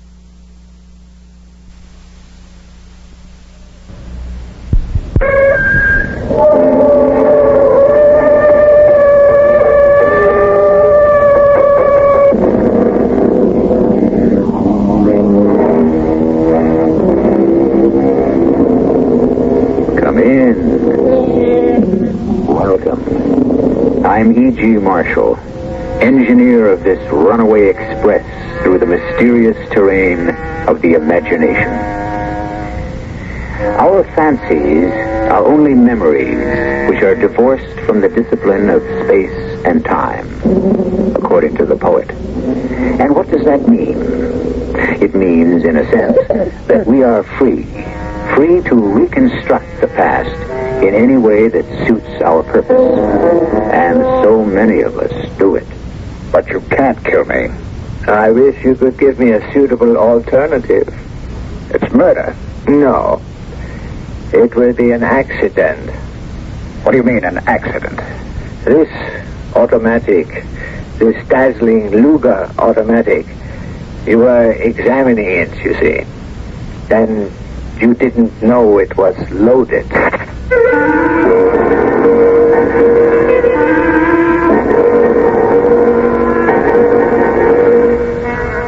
Our mystery drama, The Memory Killers, was written especially for the Mystery Theater by Sam Dan and stars Ralph Bell. It is sponsored in part by Buick Motor Division and Anheuser-Busch Incorporated, Brewers of Budweiser. I'll be back shortly with Act One. Now, People's Year-End Double Issue is here with the 25 most intriguing people of the year. From Betty Ford to Dolly Parton, from Woody to Cher, Patty Hearst to Jerry Brown. They're all here in this special double issue of People, the winners and losers of 75, and people to watch for in 76. Jacqueline, Streisand, Katharine Hepburn, and Audrey, too. Doris Day and Rudolph Nureyev, plus a squad of Olympic hopefuls and a line of first ladies in waiting. It's the biggest, most exciting issue of People ever. Pick up a copy today.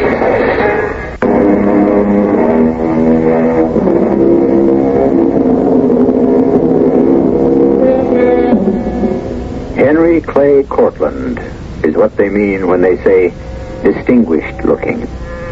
Henry Clay is tall, no longer young, but middle age, which ravages so many of us, has only enhanced him. The few strands of gray serve to make the rest of his hair seem thicker. The very few lines in his face lend him a kind of attractive maturity. His deep, pleasant voice, his kindly manner, are great assets to his company, which deals in that arcane area known as public relations and marketing strategy. Well, Henry Clay is sitting in his office, and he is displaying a side of him that his clients very rarely get to see. Tell me why I'm being pessimistic, George. I didn't say you were being being pessimistic. I said you were being unduly pessimistic. I think I'm the only one around here who's facing reality. Henry, we have this new account. What new account? The Dutchman. They're not Dutch, they're German. What's the difference? It's a fortune. And we don't have them as an account. Not yet. They want you to come over and sign a contract, don't they? No. If you read the letter, you'll see. I did read the letter. They want me to come over and sell them on the idea of letting us handle their American marketing strategy. Same thing, Henry.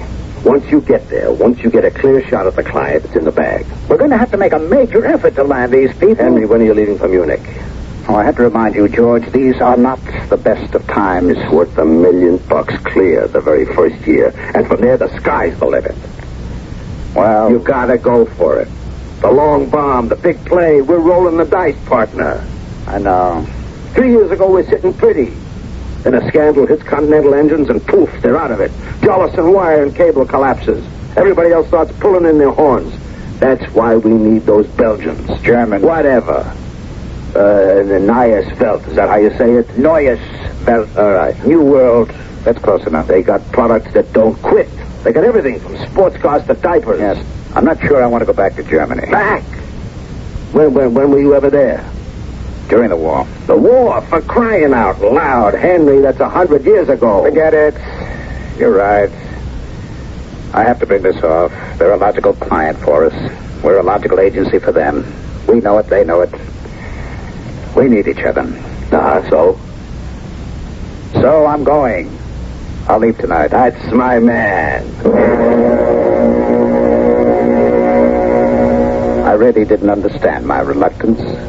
Neues Welt was made to order for us. And actually, they had sought us out. And we needed them.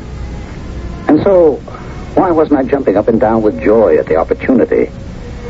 Well, the truth is, I'm not by nature a man who jumps up and down with joy. But I could have shown a little more enthusiasm. I asked the question, but I have no idea of the answer. I think I really don't know myself very well. I'm 54 years old, and it seems that I learn more about myself every day. Won't you sit down, Mr. Cortland? Thank you, Frau Volker. Your German is flawless. Oh, thank you again. But your facts are incorrect. Oh? I am not Frau Volker. I am Fräulein Volker. Oh, I'm sorry. Does an unmarried woman always move you to sorrow, Mr. Cortland? Well, In any event, we should dispense with Frau, Fräulein, Herr, and Mr. I should like you to call me Marlena. Marlena? That's a very pretty name. And I shall call you Henry. I have strict orders from my brother to be completely at your service until he arrives. Your brother is Dietrich Volker, who is listed as president of New World, and you are the vice president, M. Volker. I didn't know that stood for Marlena. Is this your first visit to Germany? Well, no. I see. Well, may I ask what it is that you see? That is the sort of answer given by people who were here during the war. Well, so much has happened since. It's been so long ago, I think it's all been forgotten. You are to be our guest for dinner. Oh, I don't want to inconvenience anyone. Not at all. I've heard so much about you. About me? Oh, yes. We had you investigated quite thoroughly. That is, we analyzed the work you did for other companies in America. We're very much impressed. Thank you. And I'm very much impressed. It was then I noticed her for the first time. That is, really noticed her.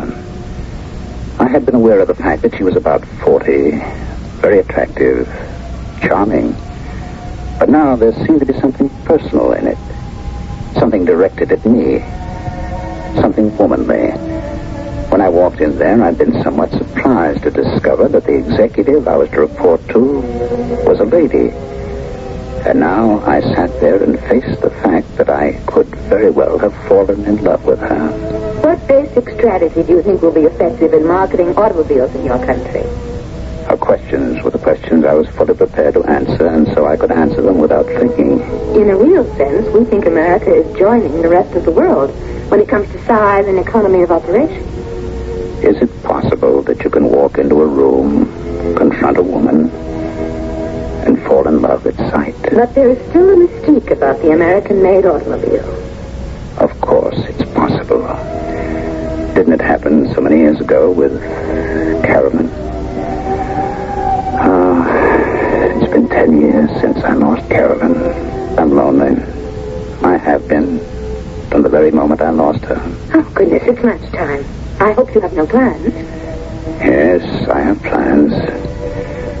I have plans to take you into my arms. We have a dining room for all our executives. This will be a splendid opportunity for you to meet everyone. I've already met the most important person in the world. They say it can happen this way, suddenly, without warning. I'm in love. And with a girl I don't even know.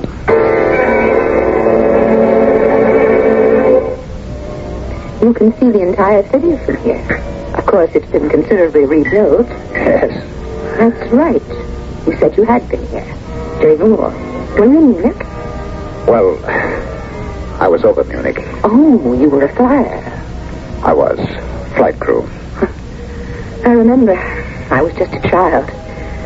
We would hear the sirens, and there would be the desperate surge to the shelters. It was...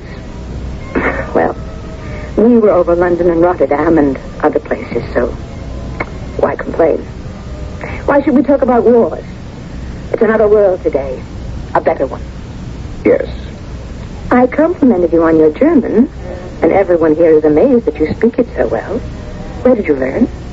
In college. Ah, but you have an ease. A kind of flow that can't be picked up through formal study. You acquire it through conversation.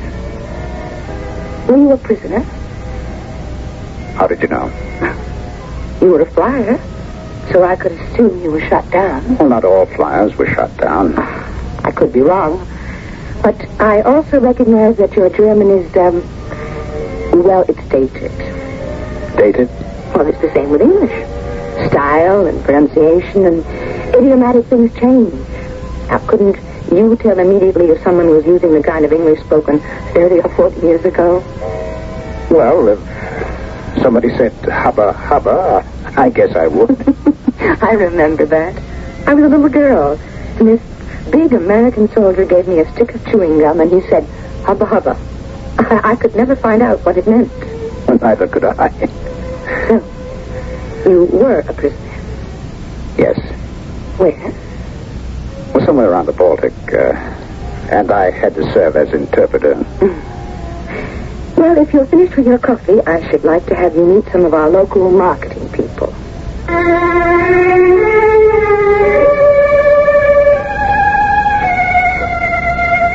She had won me over completely, just the way Carolyn did. And yet she was unlike Carolyn. She was blonde and bright, while Carolyn was dark and subdued. But in each, there was a sweetness and a perception, and a way of making me feel comfortable. And once again, I was answering the questions automatically from the top of my head, while my mind was completely absorbed with her. What is considered a viable cost per thousand in American print media? And now, the problem.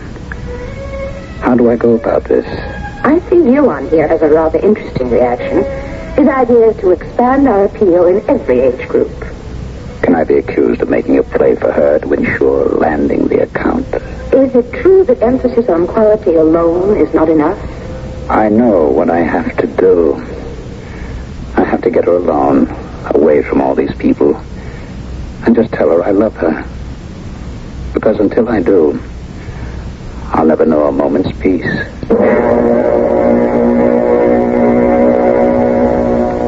We had a message while we were out at lunch.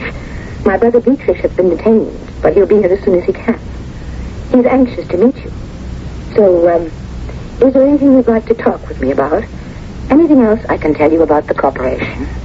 Not really.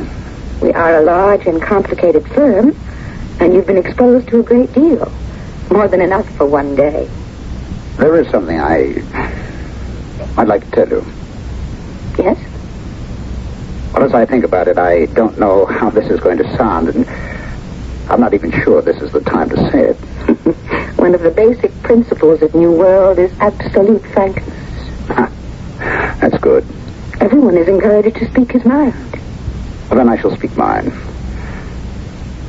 Marlene, I love you. Maybe I shouldn't have said it. No. I'm glad you did. Because it gives me the courage to say something too. I also love you, Henry.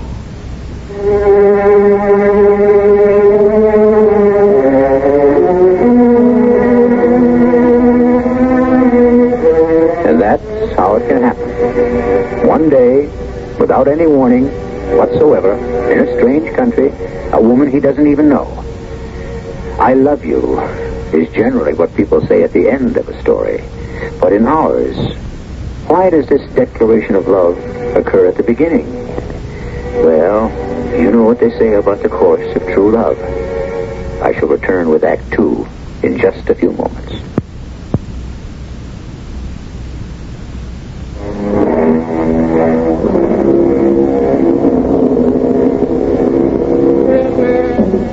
Can we say that the person we fall in love with is the one we happen to meet at a time when we happen to be most vulnerable?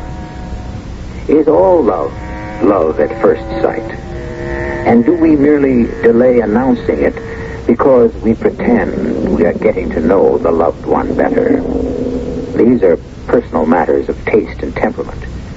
All we know for sure is that Henry Cortland and Marlene Volker have fallen in love within hours after their meeting. What are we going to do, Marlene? Do? Yes. And what are we going to say? To whom? To everyone. For instance, if your brother were to walk in here right now... I would say to him, Dietrich, Henry and I have fallen in love. But I've only just arrived in this country this morning. We have known each other 3 hours. How could we explain it? That's the wonderful thing about love. You're not required to explain it. Were you ever in love before? Yes. Once. You? Yes. Once. See? We're so much the same. I don't know how to account for it. I don't either. I didn't want to come here. Why? Because of the war? Yes. Did something bad happen to you? Yes. What? I can't tell you. Why not? Because I don't know you well enough. Did you hear what I just said? Yes. I can tell you I love you, but I can't. If anybody heard us, they would really think we're crazy. But it was because of the war you did not wish to return to Germany. Yes, and then I realized I was practically alone in my thinking. No one remembered the war seriously anymore. A new generation had grown up in my country. And in mine. And the minute my plane touched down at the airport, I saw how different it was. It was no longer the gray, drab place I remembered, filled with silent, brooding people. It's become a country just like my own. Tall buildings, bustling crowds, and... well, I even fell in love. Love? Love? Who fell in love with who? Oh, Dietrich. This is Mr. Cortland from the United States. Ah, finally we meet. I'm sure we will be able to do business. Was someone talking about love? It happens to be my favorite pastime. Oh, pastime is right. Do you know Dietrich has been married 4 times? They're starting to call him the Bluebeard of German industry. Typical journalistic license. All my wives received the most generous settlements. I never killed any of them. Did I ever kill anyone? Did I ever kill anyone? I had heard those words before, pronounced exactly that way, back in the Stalag, by the SS intelligence major. His name was... I don't remember his name. I was always too tired when he spoke to me. Too tired. And everything hurt too much. Let me look at this man's face again. Let me listen to his voice. Let me concentrate. What are you saying, Marlene? I'm saying we're in love. Who is? Henry and I. We are in love. But he just... We both know everything you're going to say. We know how it sounds. It sounds marvelous. Then you don't think we're crazy? Henry, Marlena, what has happened to the two of you? That sudden, spontaneous recognition of love. One sees a face, and instantly one is overwhelmed. I've been seeking this all my life. I've never found it. Volker. Major Volker. Was that his name? Is this his face?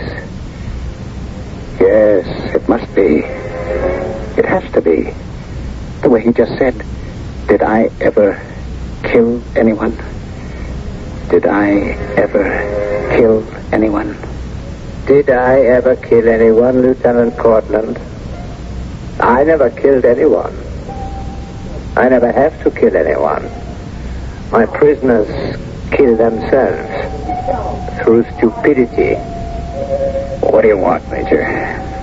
A German officer in this camp is an American agent. Who? You know him. Who? I don't know what you're talking about. I just have to get some sleep. Tell us his name, and you can sleep. Plenty of time for sleep. A man can die if he doesn't get sleep. You're killing me.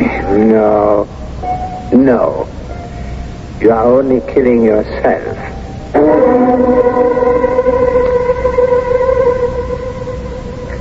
Hasn't this been a wonderful dinner? Thank you, Dietrich. I never knew when I made the reservation this morning that it would be a dinner to celebrate my sister's engagement. And now where shall we go? What do you say, Henry? Darling? Oh. Unless you're tired, Henry, and you'd like to get some sleep. Well, sleep. There's plenty of time for sleep. Plenty of time for sleep. That was the way he said it. He had to be that Major. He had to be. Those scars just above his right eye. Oh, he's the one. How could I ever forget?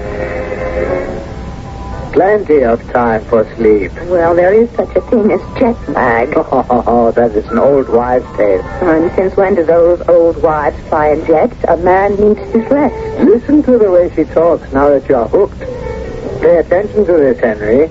It's still not too late to break the engagement. Whose side are you on, Dietrich? You fell in love with her because she appears to be glamorous, beautiful, mysterious.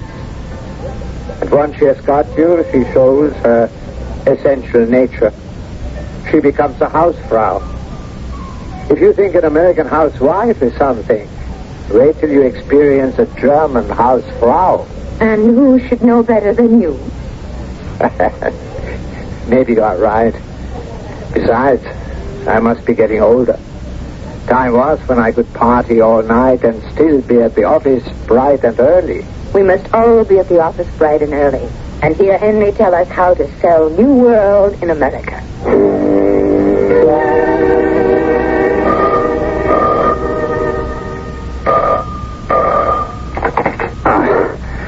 Hello? Henry.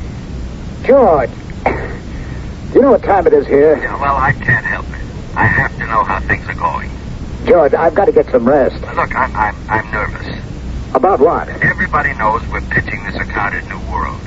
And if we don't get it, it's going to look like we... I understand. What you did was tell everyone we had the account. Well, Henry... And so now we can't afford to lose it, Okay, so I was hasty. I made a mistake. Henry, we must have that account. We gotta have it. All right. All right, goodbye. We must have that account. We must. I was dreaming before that phone rang. What was I dreaming about? Or was I dreaming? Am I living through it again? Are we there again? Back there in that damp, stinking cellar in the Stalag. Are we back there? Frank and I, back there.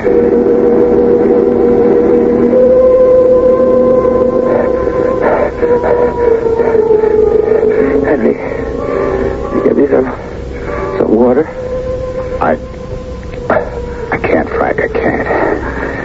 They don't let us have anything unless we... Forget it. Doesn't matter anyhow. I'm as good as dead. Oh, no, Frank. Bad as dead. Let me put my jacket over you. No. You'll freeze to death. Try to sleep, Frank. Maybe rest will help you. I can't sleep, Henry. I'm busted up inside. I didn't tell him anything. I took everything, but I didn't open my mouth. Frank, don't try to talk. That's about all I can do now. There's only something I could do for you, kid. There is. Liv, get that SS Major. What's his name? Volker, whatever. Get him for what he did. Not just to me, but to everybody. Yes, Frank. He's the worst kind there is. Never gets his own hands dirty. Get him for me. I will. Swear to me, Henry. Swear you'll do it. I swear. Say it. Say, I swear I'll kill that SS Major. I swear I'll kill that SS Major. Yeah.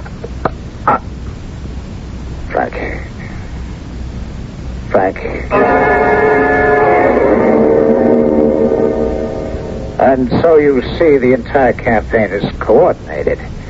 You stress the same basic theme in all the media. It's fantastic, Henry. All my life, I was afraid of brilliant men. And look at me. I just fell in love with one. Now, about some details. Dietrich is a genius at details. Oh, that's what life is all about, yeah?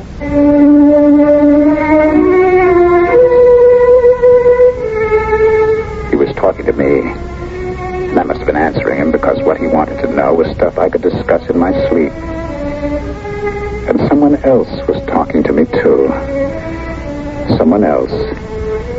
A very dirty, bloodied man who was lying on a filthy floor in a prison camp. Kill him, Henry. Kill him? You swore you'd kill him. How can I kill him? Shoot him. Stab him. Strangle him. Does it matter? Kill him. But the war is over. So what? How could I explain a thing like that? Tell everybody what happened. But it's another world now. Nobody remembers. Nobody cares. You swore you'd kill him. I'm not even sure he's the one. He's the one. Kill him. No, I can't. You've got to. Kill him for me. You're asking me to throw away my life. I'm asking you to keep your promise. What promise? Something I said when I was black and blue and freezing and starving and half crazy. Kill him. It doesn't matter anymore. It doesn't make any difference anymore. You kill him. Sure, you can say kill him. What have you got to lose? You're dead. He killed me. I can't help that. You have no choice. But I do. I'm sorry, Frank. I'm not a hero. I'm just an average, everyday person. I can't do what these fellows do in books and pictures. I take the world as I find it. I live in the world as it is. Is that supposed to be living? You're dead. Are you better off? I'm beginning to wonder. When they got to work on you, did you tell? Is that why you're still alive? I cannot see a single flaw in this presentation. Then we are to award the account to Mr. Cortland's firm? You mean your future husband isn't entitled to special consideration? Only at home, during business hours. Isn't she the most remarkable woman you have ever met, Henry? Emmett? Darling. The man's in a daze. No wonder. Look what's happened to him. In a single day, he lands a major account and a wife.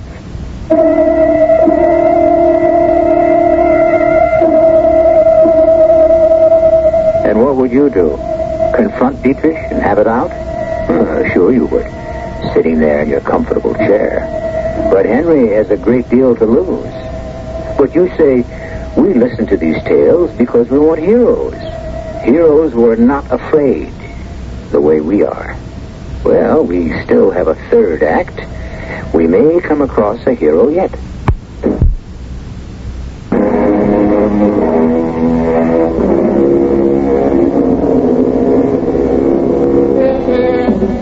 They say heroes are born, not made.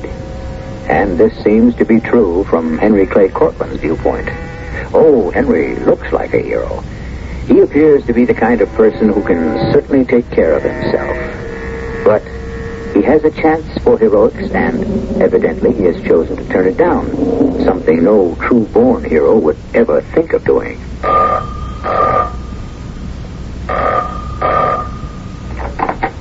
Hello? Darling, how are you this morning? Oh, wonderful. Do you still love me? Do I still love you? Well, how am I to know you're not a person of mercurial temperament? You may fall violently in love with one day, and just as violently out of love on the next. Well, I might say the same about you. Well, I still love you today. As much as yesterday? No? No? I love you twice as much.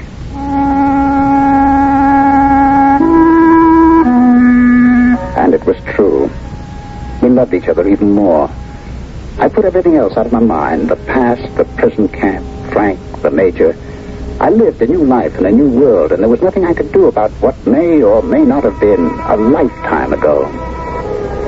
I decided to walk to the office. It was such a glorious day, the kind of day lovers are entitled to.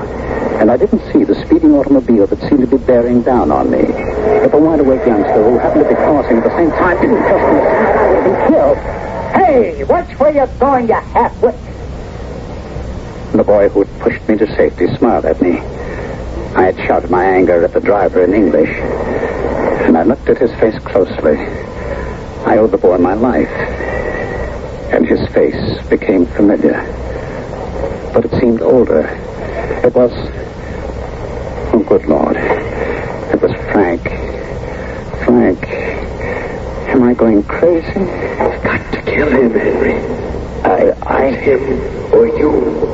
What are you talking about? The car. The driver tried to run you down. It was just some nut. You see, Henry, you recognized him, and that's why he has to kill you. What are you talking about? He's afraid of you, Henry. Why should he be afraid of me? What can I do to him? Kill him. But how can he be sure I'm the one who... He can't take the chance. So he's trying to buy you off. You're crazy. Am I? First, he's giving you his sister. He isn't giving me anyone. She'd never marry you if he said no. She loves me. Second, he's giving you this fantastic account. Everything to shut you up. All right. Suppose it's true. Then why should he want to kill me? Because he's afraid. You keep looking at him when he talks to you. You can't help yourself. You keep looking at him in a certain way. He figures you're playing cat and mouse with him. He's afraid. So he knows he has to kill you. I don't believe it. You don't want to believe it. You've got no choice. Kill him before he kills you.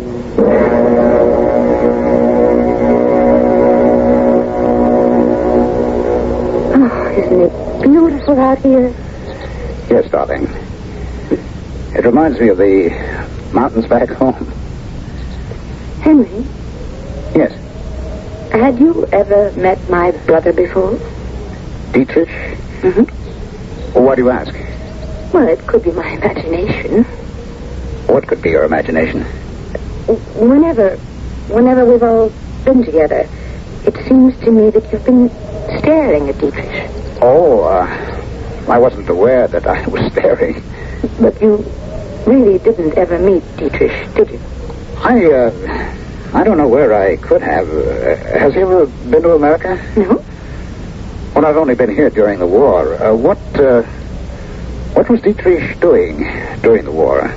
He was in prison. Prison? Yes. He had been sentenced to death. Oh? Why? He was a member of the underground, the resistance. The what?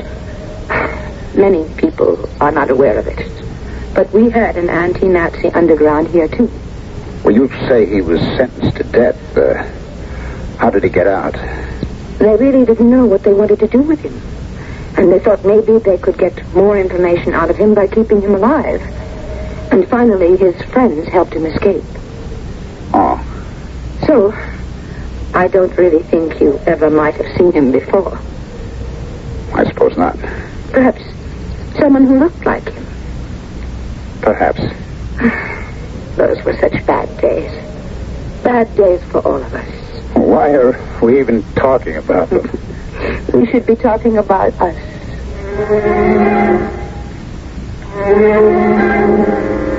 I have asked all of you to attend this meeting to become acquainted with Mr. Henry Clay Cortlandt of the United States. And Mr. Cortlandt is not only joining our official family, but he will also be a member of my personal. No, it was not my imagination. He's looking at me. He's looking at my face as if he's trying to read something, tell me something. But what? What? He's trying to make a deal with you, Henry. But don't trust him. Don't trust him. He wants you off guard so he can kill you. Let me alone. All these people are looking at me. Some other people are looking at you too, Henry. Guys from the camp. Guys from your bunk. Look at us, Henry. Shut up. A man's asking me a question. It's Joe Turner, Bobby Moretti, and Harry. Look at us. We're all here. And we're all dead. And we're all asking you one question. When are you going to kill him? How can I be sure? You don't want to be sure. You want the girl, the money. How can I kill him if I'm not sure? We're sure. Each one of us. And you've got to kill him. You have to kill him, Henry. You know that, don't you? Yes. I know. When? When? Tonight. Tonight. You heard me. I said tonight. Marvelous. This is what we call action. We ask Henry Clay Cortlandt when we can have his overall plan of action, and he says tonight.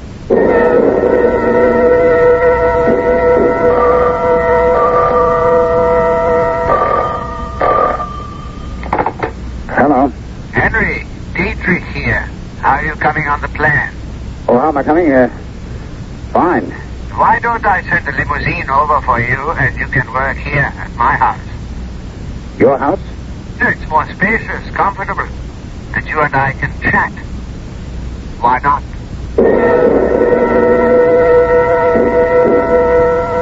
Your glass is empty, Henry. I've had enough, thanks. How do you want to do this? I just sketch out some notes and then have them headlined on charts. I didn't mean that. I meant the other thing. What other thing? You know, Lieutenant Cortlandt. So it's true. You were this Major Fulka. I'd forgotten. And you were Lieutenant Cortlandt. I had forgotten, too. Your sister said... Yes, I know. I had to tell her something. After all, she wanted to believe her brother was an underground hero.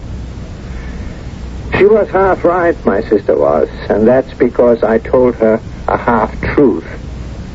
I had been in the underground. Is that so? Oh, yes. And they caught me. And they worked on me. You know how well they could do that. Oh, yes. And so, after a while, I decided to join them. Well, that's all that matters. You became one of them. You were one of them. No human being can hold out against clever and controlled torture. I did. No, you did not. You talked. I never talked. You told us how to uncover the agent. How could I? I didn't know. But you told us who among your comrades could tell us. Frank Watkins. I never... Oh, yes. You didn't know, but at the end you screamed and shouted his name. It didn't matter because, you see, he was already dead and of no use to us. And now? And now there's only this way out. I will have to kill you. Not if I can kill you first. But I have the opportunity, while you don't. My Luger automatic, an intricate and sophisticated weapon. In all the years I have owned this gun, it has never taken a life. Well, there is the first time for everything. You're going to kill me. Oh, yes. It's murder. How do you propose to get away with it? It will not be murder. What will it be? An accident. Two old soldiers get together over a glass of wine. We talk about weapons. You ask to see my Luger. You examine it. Unfortunately, there is a round in the chamber. Neat? Very neat. I'm sorry it has to be this way. But you would tolerate no other ending. I don't intend to sit here and let you kill me. I'm afraid there's nothing you can do. Oh, yes. Now, drop it. Come on, drop it. Drop it. You are a dead man. Drop it now. I can have you killed anywhere in this country. All I have to do is... Well, I guess you will have the last word after all. Was that a shot? Dietrich! Oh, what happened to Dietrich? Henry! Darling, he wanted to show me how the Luger automatic pistol works, and he didn't know there was a live round in it.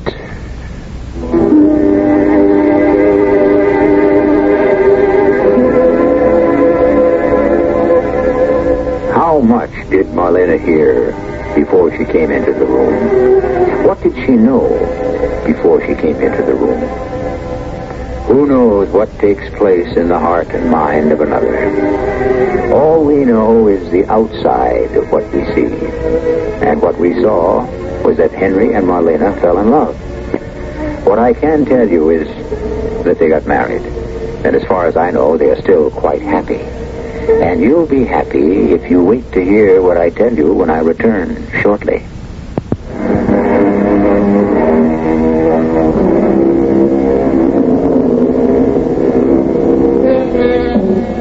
Who were Dietrich Volker and Henry Clay Cortland?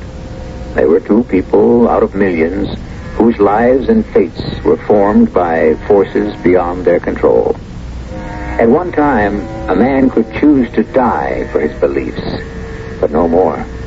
There are ways to make all of us see another light, a different light.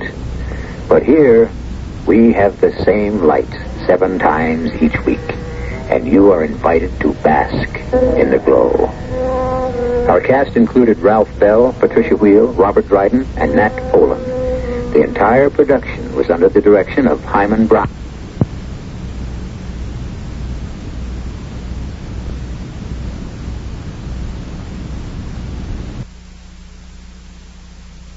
I shall be back shortly.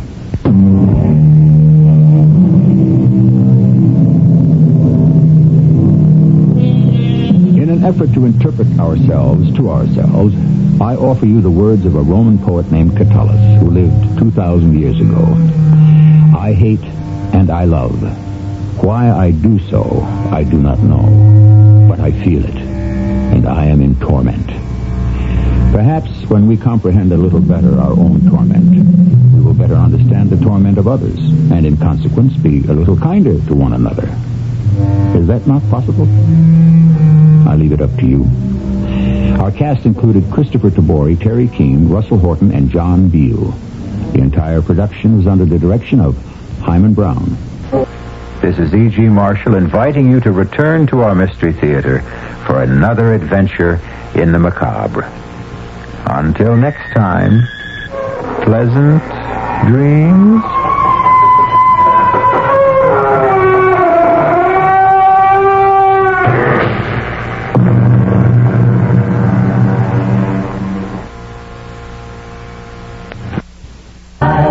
I can't wait to meet your daughter, sir. Well, I'll call her. Evie! What? Come here, would you? This better be good. She's got a lot of spunk. Yes. What is it? Evie, I'd like you to meet a nice young man. Oh, no, my hair looks dirty. Daddy, how could you do this to me? I want to die.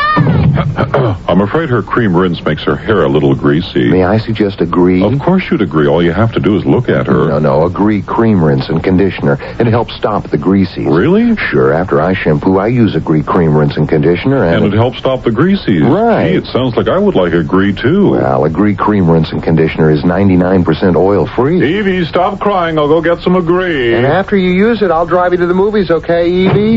No. Why not? Because you got a creepy car. What? It's a brown station wagon. I hate station Some conditioners contain oils that can cause the greasies, but Agree Cream Rinse and Conditioner is 99% oil-free. And try Agree Shampoo. It helps stop the greasies, too. I'm glad you decided to come to the movie. Your hair looks great. Thank you. And I love your station wagon.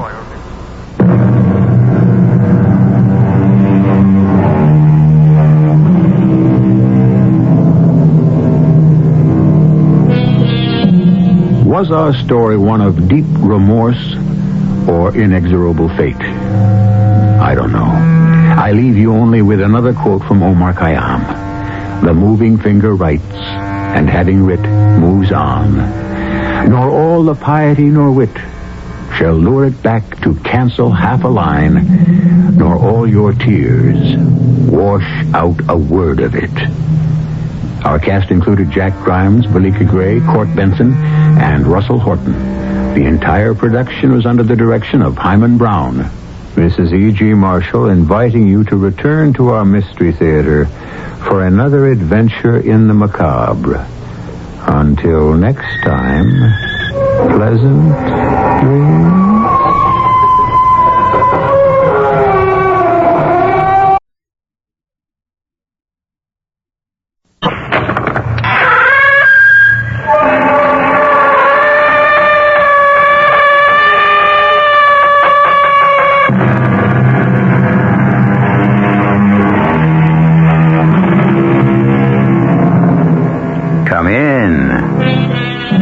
Welcome. I'm E.G. Marshall with another strange story about the world of the macabre. A very real world, by the way, because if you think about it, haven't you said to yourself, I can't believe it, or that's the weirdest thing I've ever heard? Behind such reactions, there are explanations of a sort. Some make sense, others defy explanations because we huddle together in our small world, which is only a small part of an infinite universe. And nobody knows what unknown influences can change the course of our lives. For Joey O'Hara, it began not with an unknown influence, but with a policeman. Our mystery drama, The Three Elders of Lifeboat Landing, was written especially for the Mystery Theater by Roy Windsor and stars Mason Adams. It is sponsored in part by Allied Van Lines and Buick Motor Division. I'll be back shortly with Act One.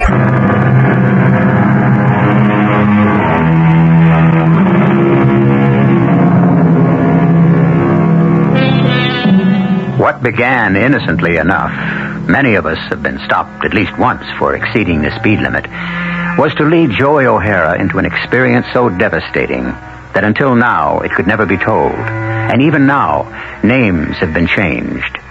The origin of the experience was at a lunch between Joey's brother, Phil O'Hara, and his client, Ross Randall. I'm glad it's over with and that we won. You saved me from a whopping fine and maybe even a jail sentence. You're a very good lawyer, Phil. Thank you. Tax cases are tricky. Well, I assure you, Phil, my accountant and I were certain those entertainment charges were deductible. Now, I'll tell you what I'd like to do. Would you and Mrs. O'Hara be my guests for dinner sometime soon in Lifeboat Landing? Oh, that's not necessary. No. But will you? Well, we'd be delighted. I mean, maybe you could leave the city mid-afternoon, and depending on the weather, we can play around of golf. Or a few sets of tennis, if you prefer that. Then your wife can join us for dinner at the club. Fine. Tennis, weather permitting. No problem. We have a bubble. You have? Mm-hmm. Hey, I thought they cost a mint. Well, money's no problem in Lifeboat Landing. What the village wants, it gets. And pays for, of course. In proportion to a person's income.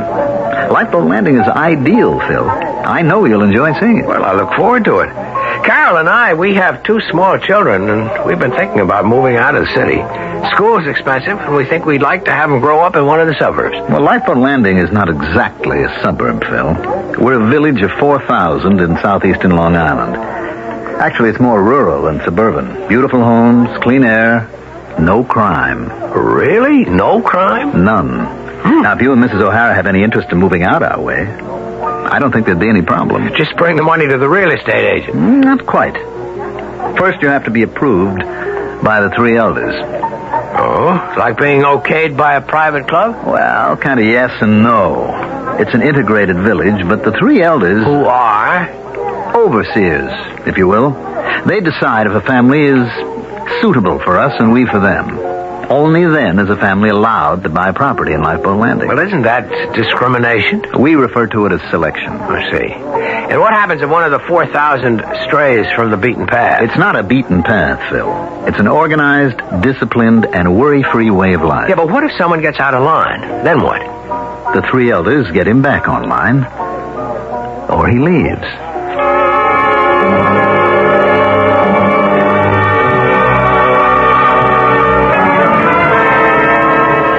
Sit down, Joey. What's on your alleged mind? You've been editing this newspaper so long, you don't know a news story from a promotion for Aunt Lily's Golden Grits. You know what's on my mind, Frank. Yeah. And what happened to those 2 guys? And what about the cashier who was plugged and left for dead on the bank floor and was up and around the next day? I saw that myself before a guard showed me the door. Well, how do you know it's the same cashier? Oh, come on, Frank. I've been cashing checks in Lifeboat Landing for years on my way to Montauk for fishing. It's the same teller the hold-up guys laid out. Well, how do you know that? We don't have a picture. Oh, little Joey's got big ears. A pal of mine's a conductor on the railroad. He's been taking tickets from the guys who get on at Lifeboat Landing, and he hears them talking about the hold-up. No question the cashier was killed. But the next day, he's back at work. Same cashier. And from what my pal overheard, the description fits. It's a miracle. Now, look, Joey, run along and play. Forget whatever's bugging you. It's months ago. So the cashier's okay. Good. Now go away. And the 2 stick-up guys? And what happened to them? They were caught by the police of Lifeboat Landing, but where are they? Well, who cares? In jail, probably, or sent upstate. But they haven't been. Since they pulled the stick-up, they've never been heard of. And that doesn't grab you?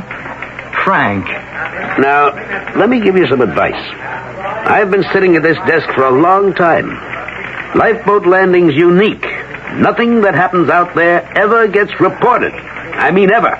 Not by the island papers, not by us. Now, maybe that's because nothing ever does happen. If that's wrong, I don't want to hear about it. Well, I do. I'd be a lousy newspaper reporter if I couldn't smell out a story. You know who Mr. Lloyd is, don't you? Yeah, assistant to the publisher. What about him? He lives in Lifeboat Landing. Hey, then maybe he can help me. You want to be out of a job? What? I knew about your interest in those guys, so I spoke to Mr. Lord. He told me politely not to waste my time or yours on a petty felony. But the 2 guys disappeared. I said as much to Mr. Lord. He just smiled and said he assumed they'd been dealt with. What does that mean? Well, he said he didn't know. But someone must know. Joey, listen to the old ostrich. Keep your nose out of Lifeboat Landing. Or else I get the old heave-ho. Or worse.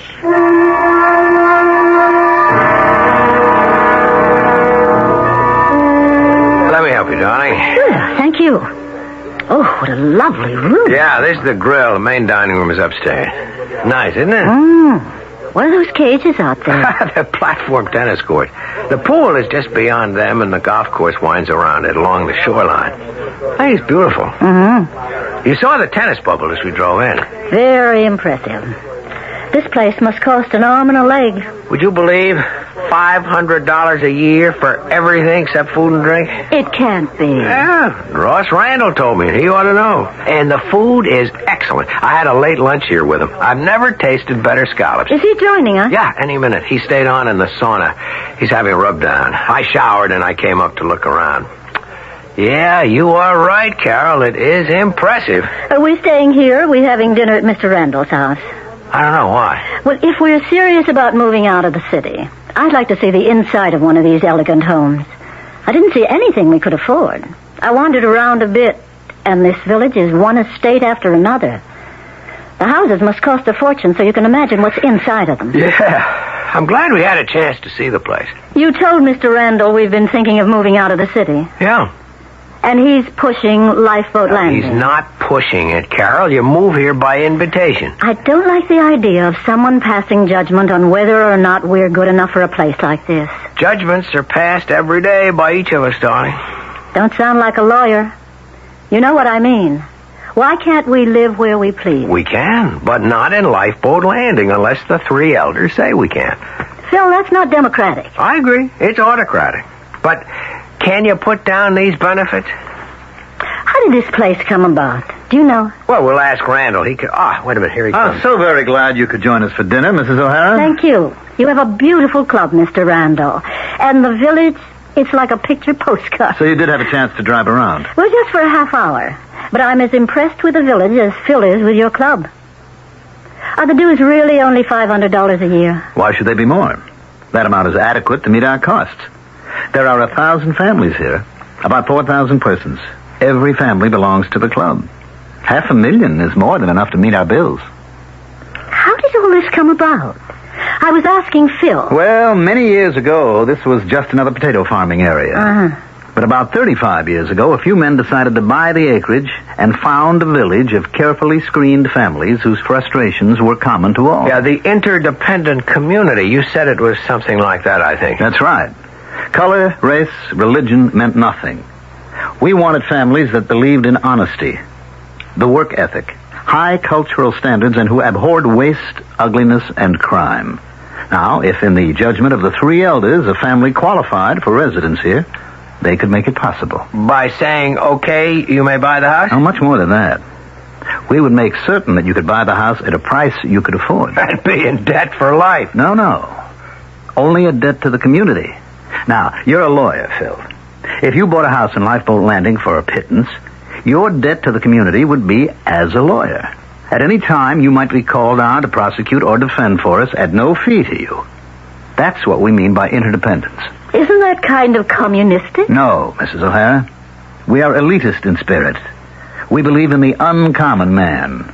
Lifeboat Landing is a tribute to him. What if a family is allowed to move here and doesn't like it, Ross? What happens then? He leaves. And what about his house? He sells it only to a person the three elders have found acceptable. What if he objects? Just ups and sells it to someone he knows who hasn't been approved by the elders. Well, he's warned not to, of course. Yeah, but say he's stubborn and he doesn't listen.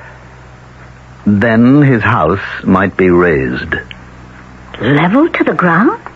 We've had that experience only once, Mrs. O'Hara. A long time ago.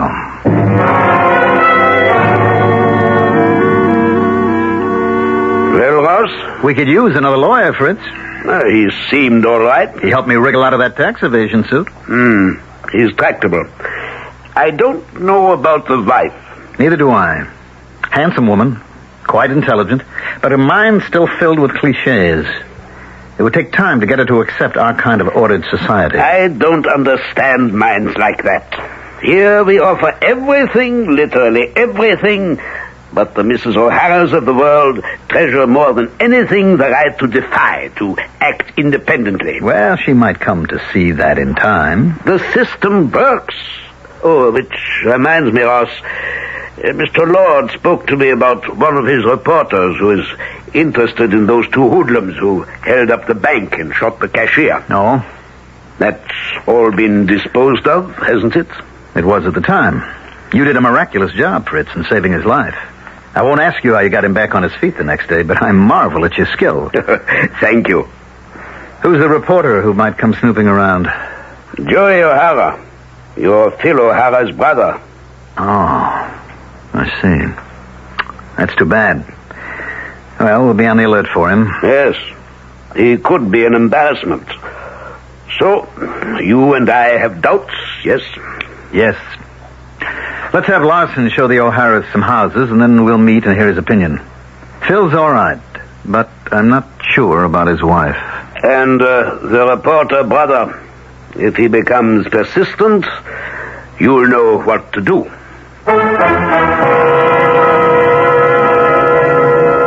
One definition of society is a voluntary association of individuals for common ends.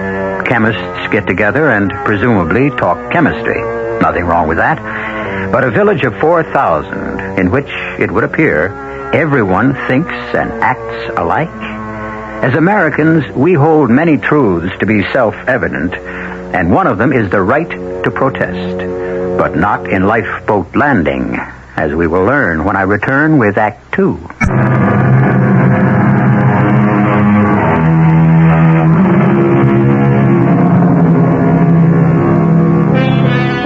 As a nation, we are protesters. Protest to Americans is second nature. We protested the tax on tea, and a nation was born. We protested against slavery, and a terrible civil war followed. We have died to preserve the right of each man to independent thought. Perhaps we haven't realized the ideal of making the world free for democracy, but neither have we become robots in an ordered society. In our story, it's not Yankee go home, but Joey get lost. Joey, I mean it. Get lost. Not a chance, old pal. Guess who's going to help me get the inside dope and what happened to those two guys? My brother, Phil. You got a brother? I thought you were one of a kind. I am. Phil's another type. I like Phil already. What's his racket? Uh-oh. Hold it. That your brother? The lawyer who got Russ Randolph on that tax evasion case? Mm-hmm. That's my brother, Phil. He's bought a house in Lifeboat Landing, and he and the family are moving out there in a couple of weeks. That's my inside track, baby. You're a real dandy, you are. Wait until I bust the truth across the front page. Before that happens, you'll be bust out of here. What's wrong with you, Frank? Two stick-up guys just vanish, and you don't think there's a story there? I've told you until my throat is dry. Lay off Lifeboat Landing. Something smells out there, Frank, and you know it. I've got a right to ask questions. No one can toss me in the clink just for asking questions. No one has. You've been out there. Mm-hmm. The bank cashier wouldn't talk to me. No, that was his privilege. What about the police? Yeah, the police. They said they didn't know what I was talking about. Well? Frank, that's what's funny. I'm not allowed to talk to the cashier, and nobody else in the bank, including the security guard, would even speak to me. And the police, they just smiled and told me to run along. What goes on out there? It's a tight little community, that's what goes on. And no hard-nosed reporter's going to loosen it up. I don't believe it. I'll find somebody who'll spill the beans. Yeah, in your face. Why do you keep saying things like that? Because, dummy, if you become an annoyance to the three elders who run the place, you just might join those two hold-up guys your heart bleeds for. You're scared, aren't you, Frank? For your sake. Yeah.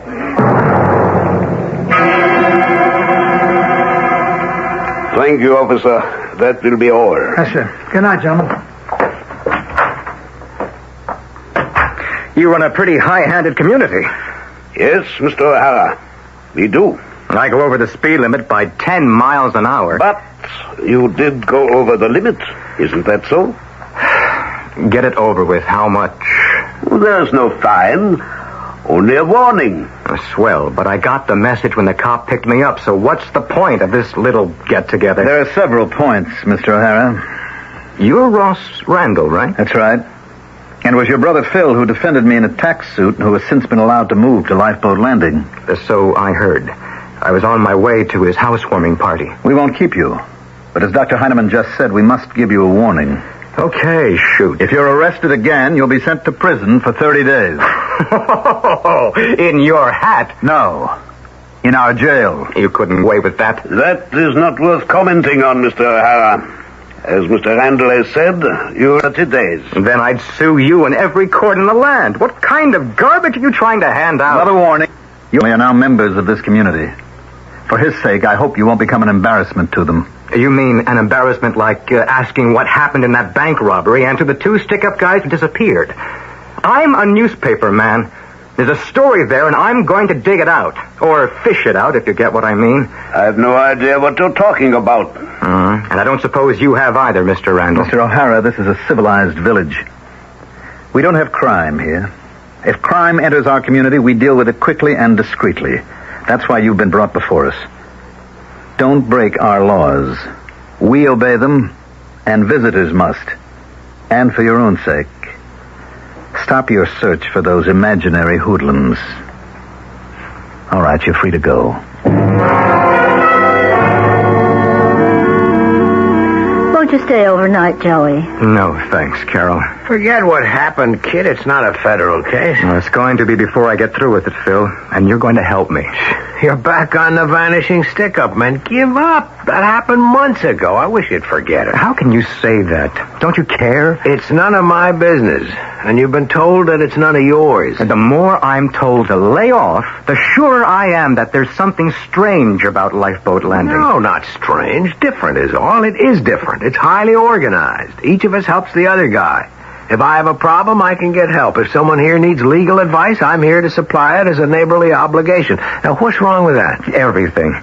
You have no privacy. You've sold out to a weird society that provides you with every material benefit in exchange for dumb obedience. You've got it all wrong, Joey. I think and I say what I please. I go to work freely and come home to a fine house in an ideal community.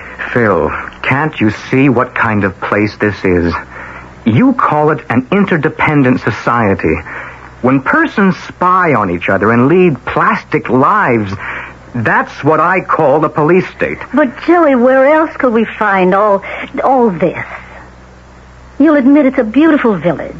Sure. And Vienna was a beautiful and carefree city until the Nazis took it over and the Gestapo paid neighbors to spy on neighbors. Isn't that the system you've got here? You understand, Carol. I can see it in your eyes. It's too much housewarming, pal. Spend the night, huh? No, I'll be on my way. Look, both of you, I'm sorry to be like this. It's your home, your community, and I wish you well. I hope it works out. It just wouldn't be for me. I don't like regimentation. Never mind. It's a great source of satisfaction to me to have everything organized efficiently. This village works. And everybody obeys, including the opposition. If there is one. Of course there is. But the majority opinion prevails and everyone accepts it. That's brainwashing, Phil. Well, what about it? Can you help me find out what happened to those 2 guys? You've been told not to snoop, Joey. Meaning you won't ask questions for me. Well, then I'll have to find out for myself. I'll say good night. I'll see you to the door. So long, Phil. Good night. Please don't stir up trouble, Joey. I'll try not to, but Carol, this place is not for you. If I can't stand it, we can always leave. I wonder. It's one thing to get into a secret society. Getting out's another. Oh, I wish you wouldn't say things like that. It makes me feel spooky. You said it. I didn't. But I know how you feel.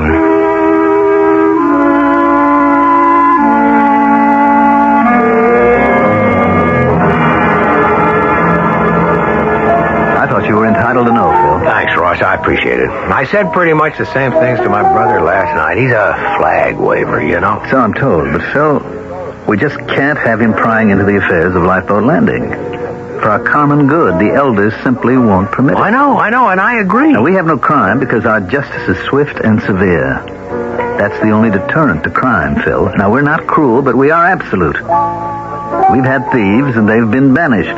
What makes justice work in Lifeboat Landing is common consent. Once the elders, after consultation with the police and the judge, have made a decision, all 4,000 of us accept it. Right. Now, for some reason, your brother has found a cause célèbre in the bank holdup. and he's determined to find out what happened to the gunman. I've told him he's been warned off. He asked me to help him. I told him it's none of my business. Quite right. And I don't propose to explain what happened, but the disappearance of the men will have a salutary effect. Others will think twice before they try a stick-up in Lifeboat Landing. Right. You do like our way of life, Phil. And, Mrs. O'Hara and the children? Oh, very much, certainly. I ask because some of the ladies had tea with your wife the other day and sensed a vague reluctance on her part to participate wholeheartedly in their plans for next season's plays for our community center. Yeah, I heard. The center tries to present plays both classic and modern at a pure entertainment. Now, your wife suggested that we produce at least one protest play. Its subject was racial violence. And the language in it, frankly, is repugnant to anyone who isn't an animal. I know what you mean. Carol's always been a little liberal. Well, the center exists to entertain, not to foment trouble. I'll talk it over with her, Ross. Good. Oh, and Phil. Yeah. Speak to your brother. Our warning to him was not a gesture. He's become an irritant. And if he aggravates the situation, the warning will have to be acted upon. That's how it is. Yeah, I understand.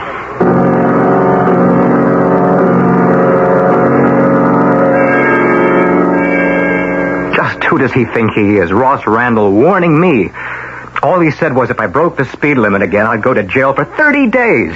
Ridiculous. I'd have a lawyer spring me in half an hour. He wasn't talking about you being arrested for speeding. Worried about me snooping into what happened to those two hold-up men, right? Joey, why don't you drop that? Not on your life, But what Carol. do they mean to you? They were just a couple of bums who got caught robbing a bank. And vanished. So what? So everything. Look, I don't even know who the guys were, and they're probably no good, but this is America, Carol, baby, and those guys were entitled to a hearing before a judge and then sentenced. They just can't be rubbed out. That happens in a police state, but not here. Can't you see that? I give up. It's your neck, Joey. I'm not afraid of Ross Randall.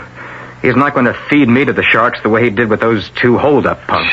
You sure jumped to conclusions. But where did they go? Whatever happened to them, Randall doesn't care to tell me. When the three elders reach a decision, others act on it. There are 4,000 of us here, Joey. Us? Are you one of them now, Phil? Yes. My law practice in the city has increased by half since we moved to Lifeboat Landing. We love our house, the schools are good, the village is kept beautifully, the club is marvelous, and our neighbors are congenial. What more could I want? Freedom. Freedom to think and to act as you please. We have all the freedom we need. Oh, come on, both of you. Let's not get nasty. Joey, we're here. We now belong to Lifeboat Landing. You don't like it? That's okay. But please, let's not have any more quarrels. And listen to what Phil's been trying to pound into your head. Mm-hmm. The warning. We'll see you in town, Joey, not out here. Okay. You still don't see why, do you? I'm not that dumb. They've got me marked. I don't know that. But you sense it. Well, that's okay. It's not going to stop me. I'm going to expose Lifeboat Landing for what it is, a fascist commune. At least I'm going to try. Even though I might end up in the briny.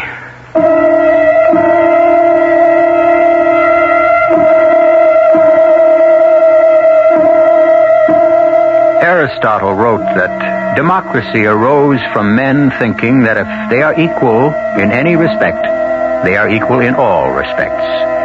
I don't think it's worked that way here. You and I have equal rights with, say, a famous doctor, but could we pretend to be equal in the ability to invent the polio vaccine? More on the subject as it applies to Lifeboat Landing when I return with Act 3.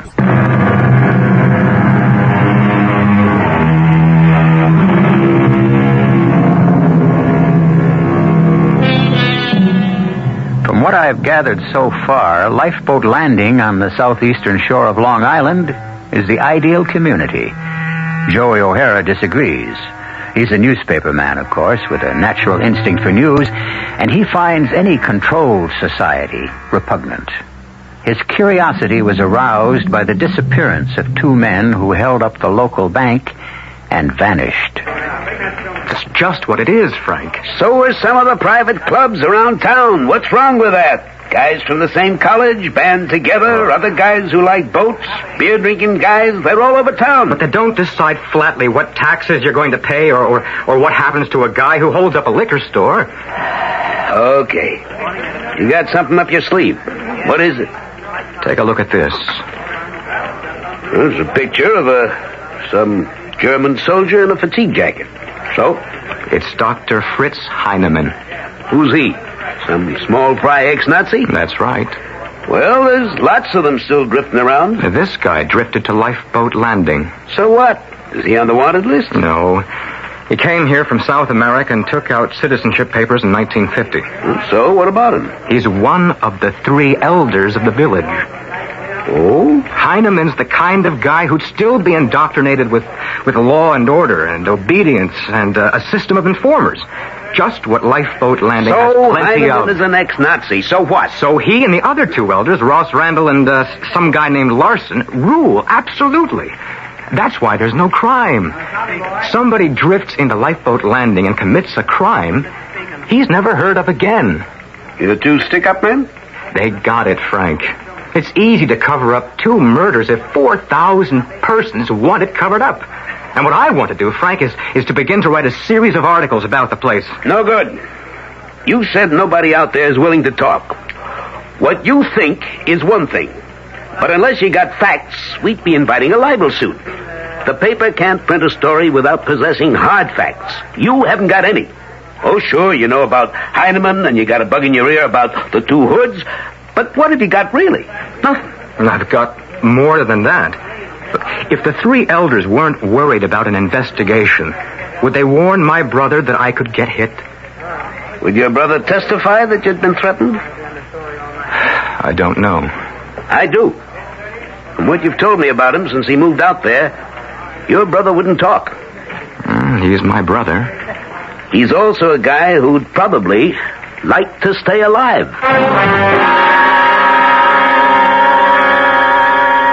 Now what? They just want to come here and talk. You know, that makes me nervous. I feel the way I used to feel when I hadn't done my homework. What have I done now?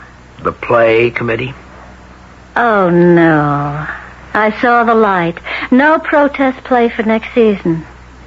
Phil. I know what you're going to say. But doesn't conformity get you down? It's smothering. I like it here, Carol, but if you don't, we can always move back to the city. But think of what we've got. And what we've given up. I'll let them in.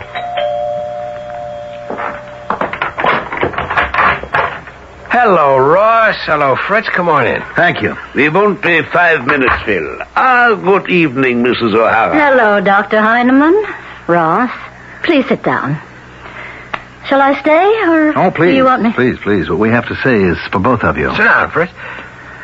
Phil, we think we've made a mistake. I really made the mistake, but the elders act together.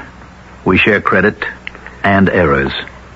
A mistake? Ross and I met with Mr. Larson, the 3rd elder, and we have concluded reluctantly that Lifeboat Landing is not quite right for your family. I'm sorry to hear that. We like it here very much. Yes, I think you do, Phil. But what about you, Carol? Well, I'm getting used to it. It's taking a while because it's a different experience for me. But I love my house and everything else about the village. Yes, physically it is perfect. And the reason for that is efficient organization. Some persons fit the yoke, others do not. Many personal inclinations have to be repressed for the good of all. Decisions made by the 3 elders represent the majority opinion, and the minority has to accept it. And some persons might resent that kind of rule as arbitrary. Well, it is kind of, isn't it? Well, isn't it preferable to constant turmoil? The elders decide what is best for all and put it into effect. To be efficient and productive, a house needs a head. So does a business. So does government. Understand? Yes. Turmoil and bitterness and neighbor set against neighbor. Those are the very reasons that democracy is inefficient. But each of us should be free to say what he thinks. That is the reason for our visit. We suggest it will be happier if you leave Lifeboat Landing.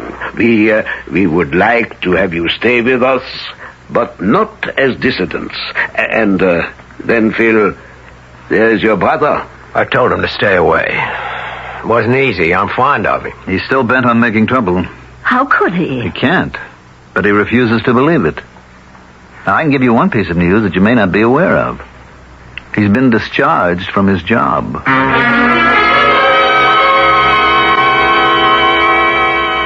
You won't give up, will you, Ross? Well, I do like him, Fritz. And his wife will come around. It seems a shame to tell him to move because of that brother of his. Well, he could be disposed of very easily. Too obvious. The publicity would be unpleasant. And I don't know if that editor would stand still for the disappearance of Joey O'Hara. But without facts, who would believe what he might say? The two hold-up men disappear. Joey O'Hara disappears. The first are missing because a rival gang took care of them. O'Hara is missing because he was close to exposing the gang. That kind of thing can be maneuvered, Ross. Let me try something else first. I have an idea.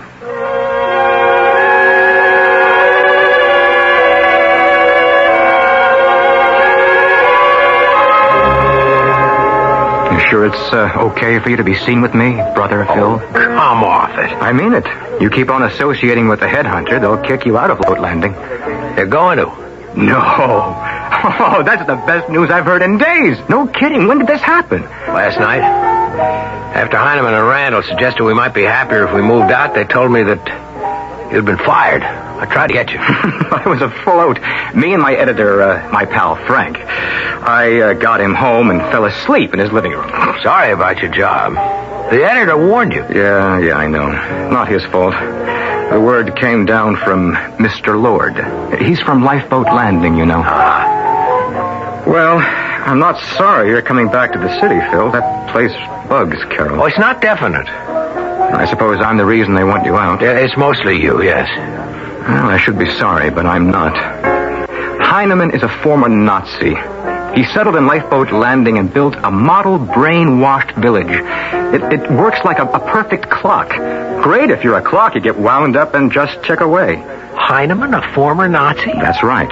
Oh, he's an American citizen now, but he's put together a perfect model of a town occupied by the Wehrmacht. Everybody's smiling on the outside, spying on their neighbors, scared stiff on the inside, because if you step out of line, the three elders will get you. That's not quite true, Joey. Before they take an important position, they poll the heads of each of the families. Mm-hmm. And you're going to disagree with what the elders recommend? Not on your life. Another thing about Heineman, he's also some kind of faith healer. Now, what does that mean? I've heard that he can effect some remarkable cures. He's an internist, but he also dabbles on the side in faith healing. The reason I got interested was that bank cashier. He was left for dead. The next day, he's up and around, good as new. I don't believe it. The faith healing, I mean. The guy probably was just nicked. I believe it. I'd believe anything about Heineman and those other two. Are you all right for money, Joey? Sure. I'm rolling at about $140. Well, if you need any... Thanks. And what now? Now I've got another surprise for you. I'm having cocktails at 6 with Heineman and Randall at your community club in lovely Lifeboat Landing. Oh, come on. What for? Persistence pays off. They're going to tell me all about the two hold-up guys who floated away into space.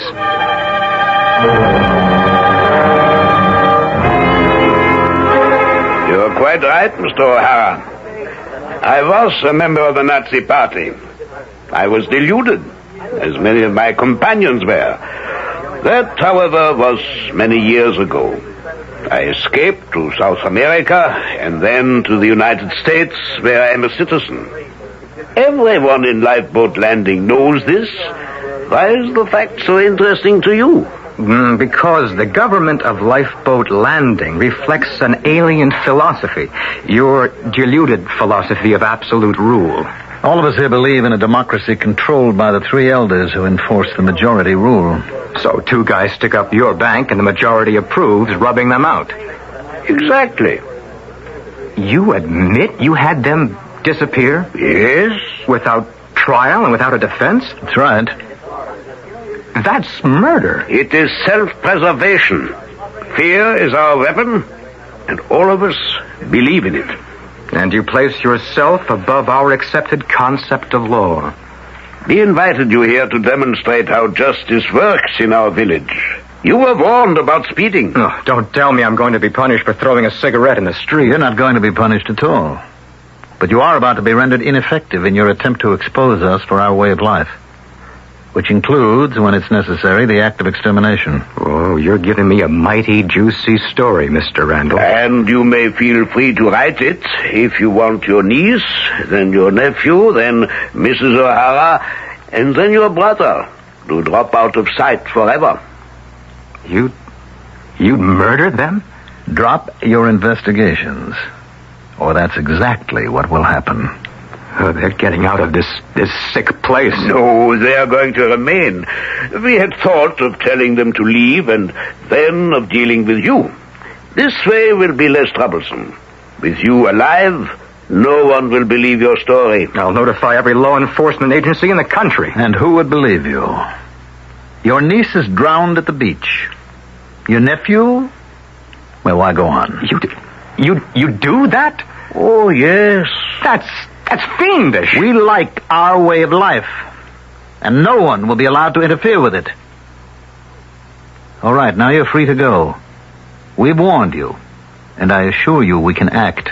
I'll get my brother and his family out of here tonight. Feel free to. But will your brother and his wife believe you? And even if they do, who would print your story? You have no facts. You're helpless, Mr. O'Hara. You dirty... Good night, Mr. O'Hara. Have a nice drive back to the city.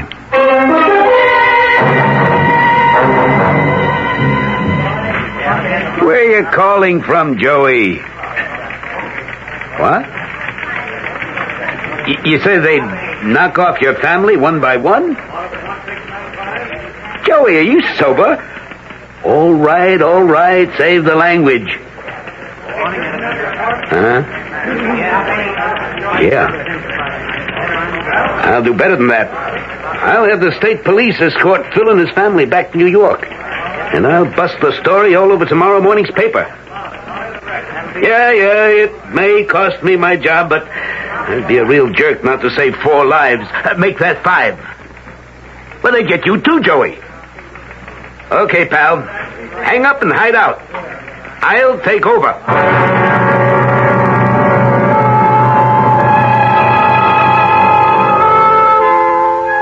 A fantasy?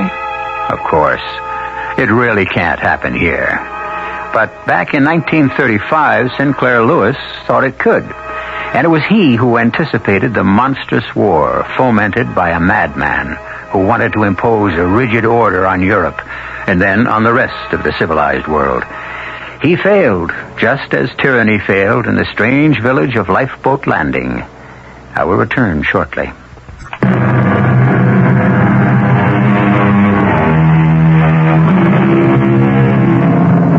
Our cast included Mason Adams, Ann Shepard, Mandel Kramer, Robert Phelps, and Guy Sorrell. The entire production was under the direction of Hyman Brown. Radio Mystery Theater was sponsored in part by Buick Motor Division and Allied Van Lines. This is E.G. Marshall inviting you to return to our Mystery Theater for another adventure in the macabre. Until next time, pleasant dreams.